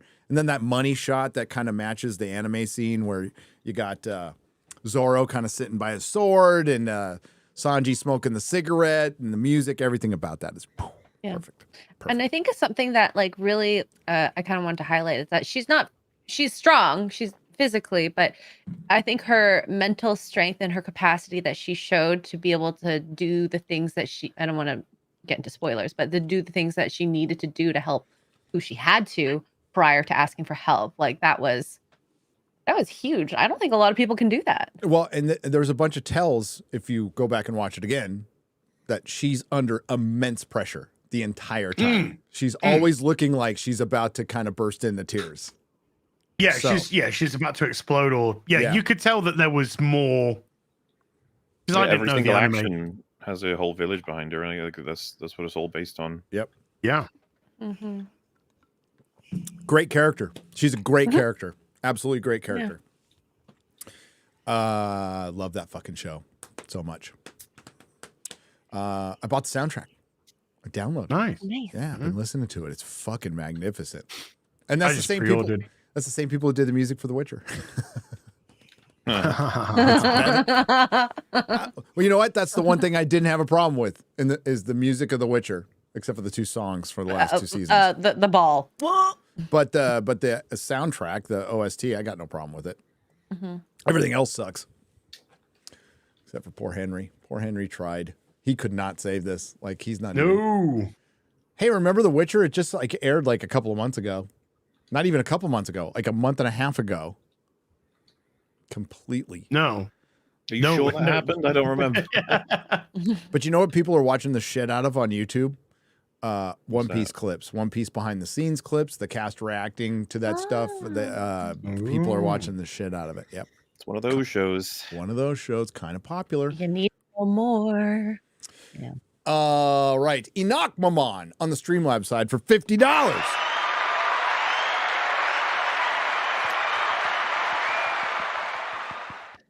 Oh, we did it on time. Checking on time. Okay. Part one. Thank you. Tom King isn't the only bad writer on the DC staff. Oh, no. We just single him out because he's the biggest dick. Yeah, there's many more. Crystal Henry, the writer of Watchmen show. Oh, yeah. Fuck. That Watchmen show is so bad. Is Wolf's video of the Watchmen still up? I haven't checked. I'm not sure. I hope so. He did the best takedown of that show. If you can find it. Not happy with it. Yeah. Yeah, Wolf did a great takedown of that show back in the day. Jeremy Slater, the writer of the Moon Knight show, which sucked. He did the Moon Knight, what King did to Batman. Yes, he did. Surprised no one else made that comparison. Yeah, it's a good comparison, and I didn't catch it myself, but you're absolutely right. Especially with the change of the personas. Moon Knight should have been so badass. Moon Knight could have been a great character. He could have been one of those characters that, like, you know, was always kind of popular in the comics, but never caught on, and could have, if you did a proper show on him, it would have leveled up the character in the books. Because it's such a fucking cool character. But damn, they screwed it up. Part two of Enoch Maman. We also have Christina Hodson, the writer of Birds of Prey. Yes, and this is all in the writer's room for DC, by the way. And Batgirl. My least favorite film of all time, the canceled Batgirl and The Flash. The woman alone has cost WB over $1 billion. They have fired Henry Cavill and Ben Affleck. Affleck hasn't lost WG over $1 billion. No, if Affleck was in that writer's room and if Affleck directed a Batman movie, it would be better than anything I think James Gunn produces. Birds of Prey lost about 100 million. The Flash lost somewhere in the region of, oh my God, that could be 300-400 plus million. If we know the exact budget of the film, and Batgirl lost them because it was tax write-off 97 million. So probably her projects have lost them somewhere in the region of $600 million. So WB constructed a studio because they didn't have one before. So it will be based in the UK. DC Studios will be based in the UK. Tax reasons. Yeah. Tax reasons.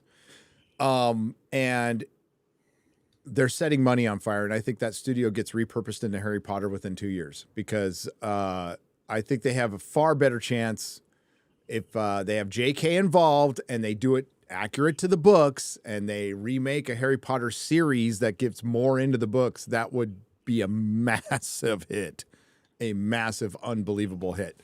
There's still a lot of ifs and buts with that one. That will dwarf anything James Gunn is going to do with his second movie, The Authority, and jumping to the fifth fucking Robin. None of his stuff makes any sense. It sounds like a guy who was into comics, but never into the traditional superheroes. It sounds like a guy who really liked, alternative comics. Might have read some Mad Men, might have read some Max, but really wasn't into your, bread and potato superheroes. And I think the DC is DOA. I think bringing in the Authority is fucking retarded. I think there's a safe bet that it's DOA. It'll claw its way out of that fate. I am legitimately, this isn't even black pill, I am legitimately struggling to see how on earth it could be a success. I know. If James Gunn and Drew Goddard were by themselves, maybe. But the rest of that writer's room Inakaman just named off spells trash. Disaster. Yes. Disaster.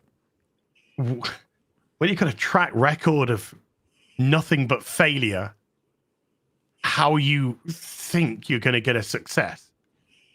The only thing about Christina, what's her name? Christine Hodson.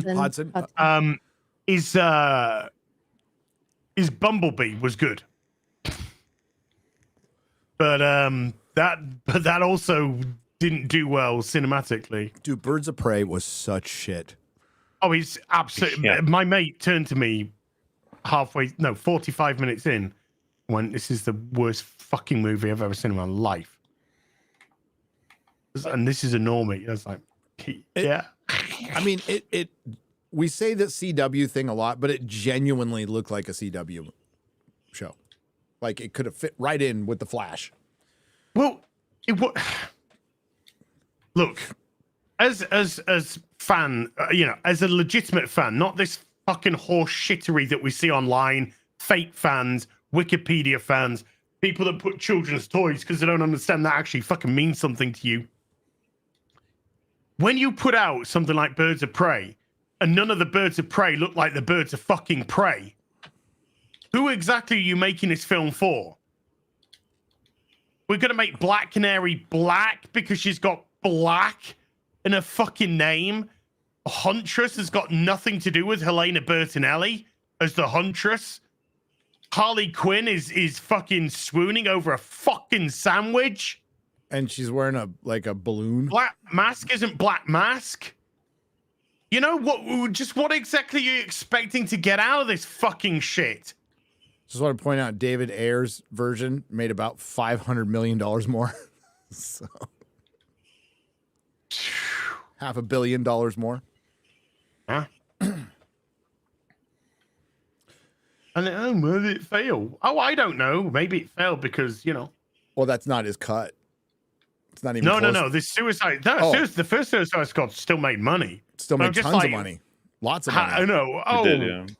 we gave somebody $100 million to make Birds of Prey, which is always going to be up against it to start with, because it's not a big time franchise, and you don't even put the fucking proper Birds of Prey. You don't have a proper Black Canary.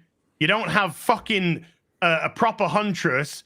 You don't have a proper goddamn fucking Barbara Gordon Oracle. Yeah. You don't have... Yeah. That's what you needed for that to even have any chance of survive. But even if it was just Black Canary and Oracle to start with. But no, you called it Birds of Prey because you wanted to make a Harley Quinn movie, because DC had been trying to repurpose Harley Quinn into something the character was never designed to be. And now we have Punchline. And Punchline is derivative Harley Quinn because they actually got rid of what the Harley Quinn should have been. So they had to replace it with another fucking character to fill that void. Why didn't they just of the Joker's maul? Why didn't they just use Magpie? Who I think was always kind of a precursor to Harley Quinn anyway. So. She was I mean, she's just unknown, really. How many times has Magpie been used? Twice? Good cover, though, for strangling Good Batman. cover, 403, 402. It's after year one. It's right after year one. But it's in the early 400s. You're right. I think, I was after year one. After so it year one. Might be 408. Yeah. Might be 408. But didn't that Magpie issue actually go into a second printing? It did. Well, it's got when I first saw Harley Quinn in the animated series, I thought it was Magpie. Right. For like a second, And yeah. Back when I was watching, I was like, oh, they brought back Magpie. That's cool. Oh, it's Harley Quinn. Somebody new. Hi, Gary. I have a personal conspiracy theory. This is BM, by the way, for $20. Hi, Gary. I have a personal conspiracy theory that Kathleen Kennedy hired D&D for Star Wars with the stipulation that they ruined season 7 of 8 of Game of Thrones. Warner Brothers HBO is a competitor to Disney. Do you think my tinfoil needs changing? I don't think Kathleen Kennedy would ask them. I think Kathleen Kennedy hiring them led them to want to be done and rush the series out when George and HBO wanted to make 10 seasons. What I would have done is fired their ass. I'd have gone, you're gone. You're gone. This is our fucking show. and have George pick somebody. As Mahler's pointed out, Ryan Condell is legit. I mean, based on his one season, is legit good at sparsing, at pacing, at bringing in the proper book lore, and actually adding to a story that allows you to add to it. And according to George, House of the Dragon, the show, is the true telling of the Dance of the Dragons, because the books aren't.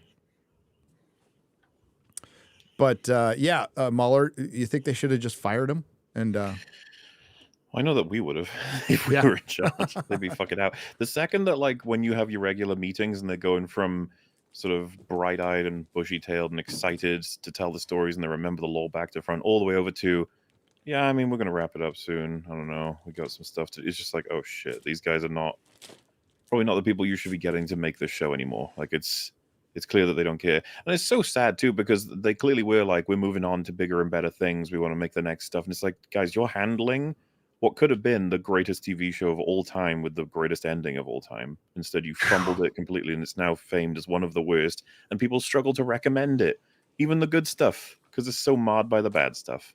It is. And there should maybe be a thing of, like, artistic crimes, because that's one of them. It is. They were in over their head. They had a lot of help with a lot of good production staff who, like, HBO is, like, really good at making prestige television shows.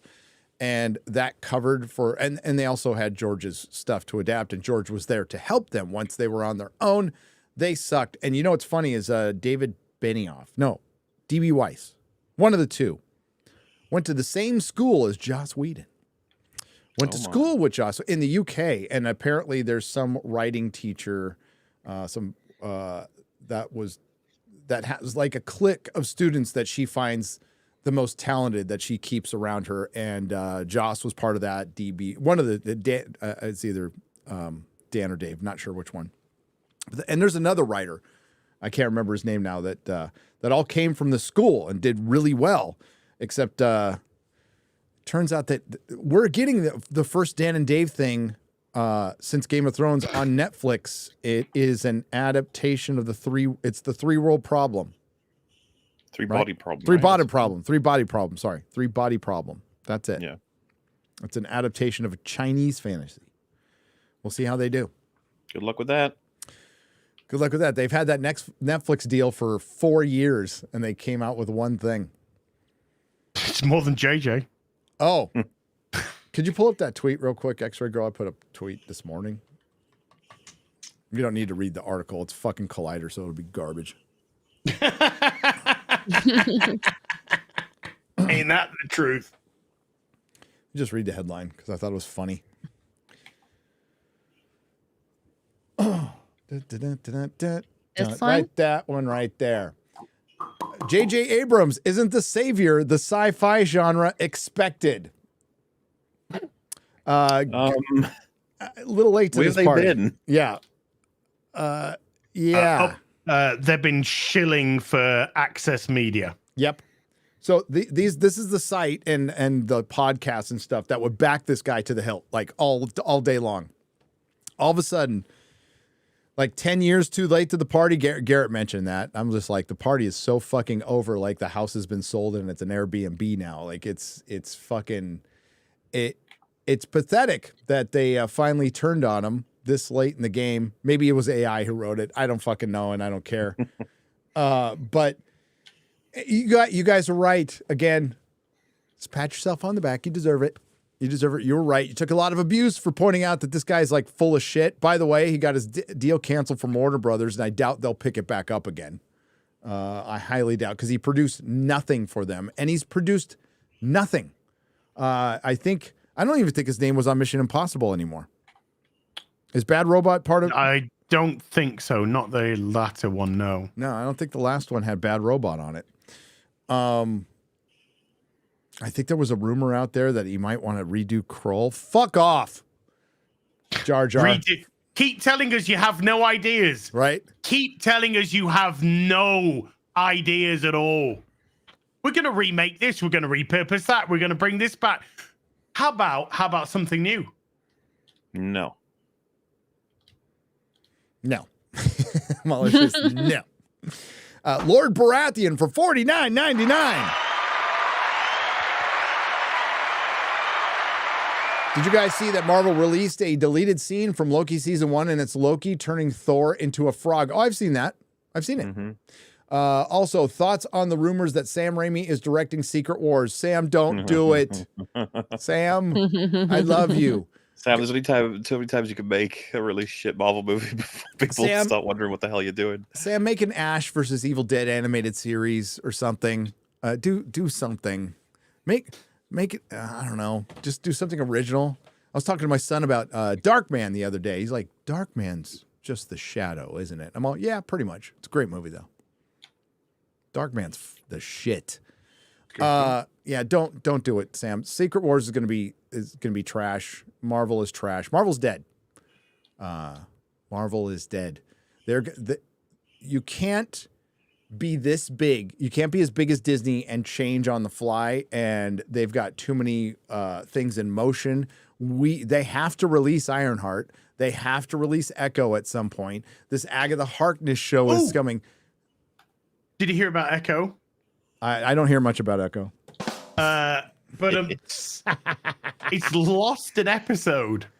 What? They lost it? It's now going to just be 5 episodes. Oh my God. They killed the whole episode. Maybe Damn. they took Daredevil out. I bet you they took Daredevil out. Oh! I bet you they took Daredevil and Kingpin out. But yeah, it's down to 5 episodes now, I believe. And they delayed it to January. January. Hey, by the way, anybody do a wellness check on Nerd Cookies now that the strike is over? It turns out they didn't need to delay Dune 2. It's so sad. Oh, they shouldn't have fucking delayed Dune 2. It would have been done so much better during the holiday season than in April. Oh, what a fucking dumb move. What a knee-jerk move. That's Warner Brothers. Boy, they know how to shoot themselves in the head. They really do. Over and over again. Like, J.K. Rowling, please come back because we're fucking retarded. Brent Wolf has gifted 10 Nerdrotic memberships for 50. Hail. Guy Incognito has gifted 5 Nerdrotic memberships for $25. Thank you. Diego Salazar for 200 Argentinian dollars. I'll just call him dollars. Thank you. Says Az. Metzen just announced he's going back to Blizzard. What do you think? Hope? PR move? I left World of Warcraft 3 years ago. I want to believe after this one, but ... Well, he's been doing part-time stuff there, and he's going now full-time. I'm just so done with Blizzard as a company. World of Warcraft, I have no interest. I've no interest at all.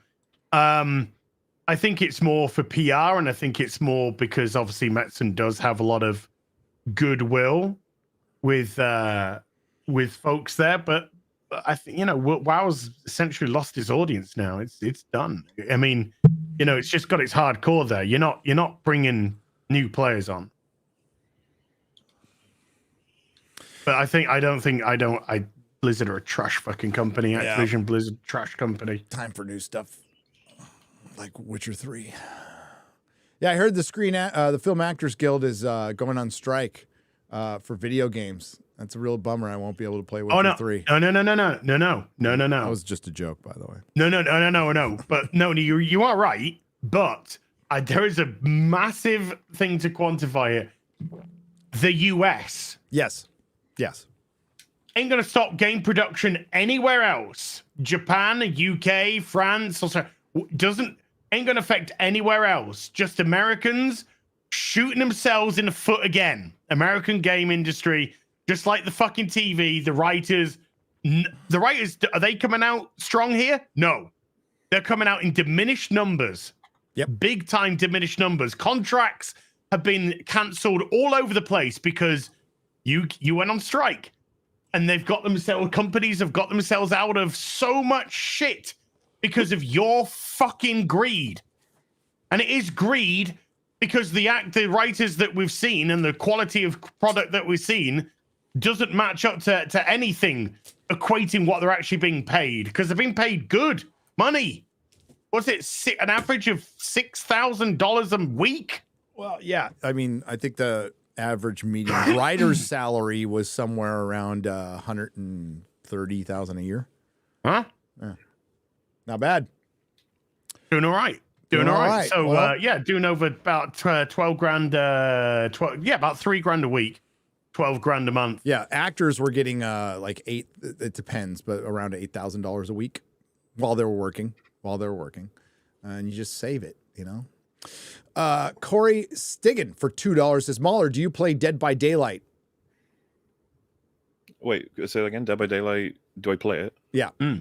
Yeah. I've talked about it, I think, on Real BBC as well. The Alien DLC came out recently, and playing as it is quite fun. He's my favorite killer now. The only thing they didn't implement was the face huggers.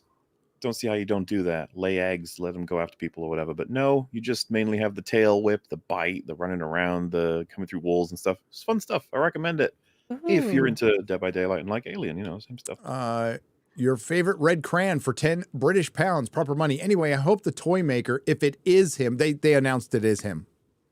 Like the Doctor Who site officially announced it was him, which I was surprised about because I thought they were kind of keeping that secret. Isn't used as a stand-in for whiny fans who just want the good old days of Tennant and Tate back, assuming he made 14 10 again and brought him to Donna. 14 is different. They've also said that 14 is a different Doctor than 10. They brought back the face, but it's a different Doctor. Not sure what that means.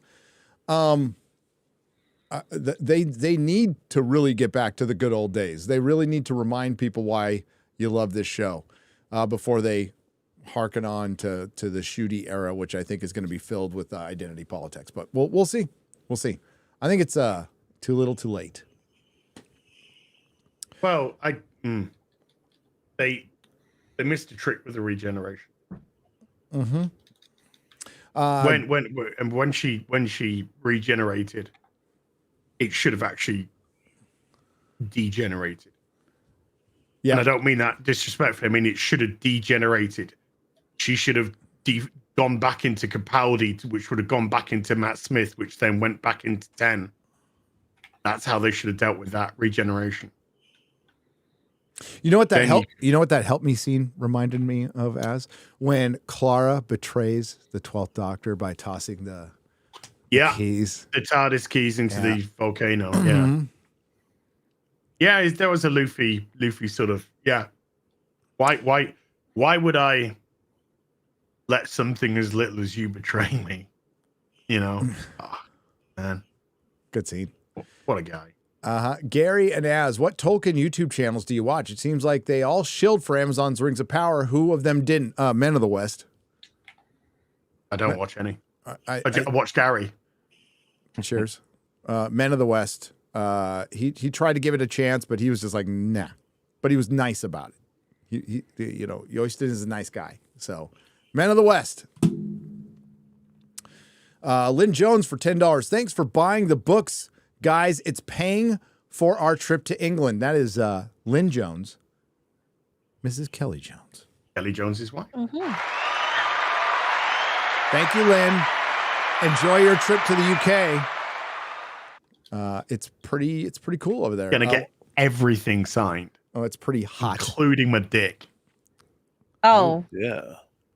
Wow. Okay. Please have Mahler say Ahsoka is a good TV show. Ahsoka is a good TV show.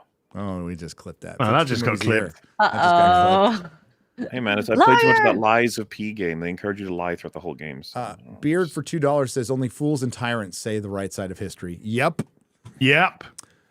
Correct. It was nice to see you guys in London meetup. Gary, I wish the guy that you greeted when you were in line waiting on the bus to leave. I was the guy that you greeted when you were waiting on the bus to leave Stonehenge.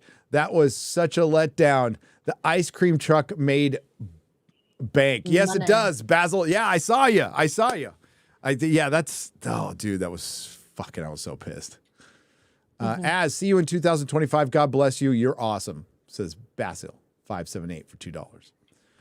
Gonna happen. Japanese Demon Lord for $5 says, I'm loving your I'm Californian trying to look like a Texan. Look, Gary. I love you. I can't take I'm Californian. What can I say? I was born there. I'm kind of mixing it up. It's like Californian Texas chic. It's like Tex-Mex, but it's Tex-Cal or whatever. Tex-Cal. It's Tex-Cal. Whatever. The mashup we never expected.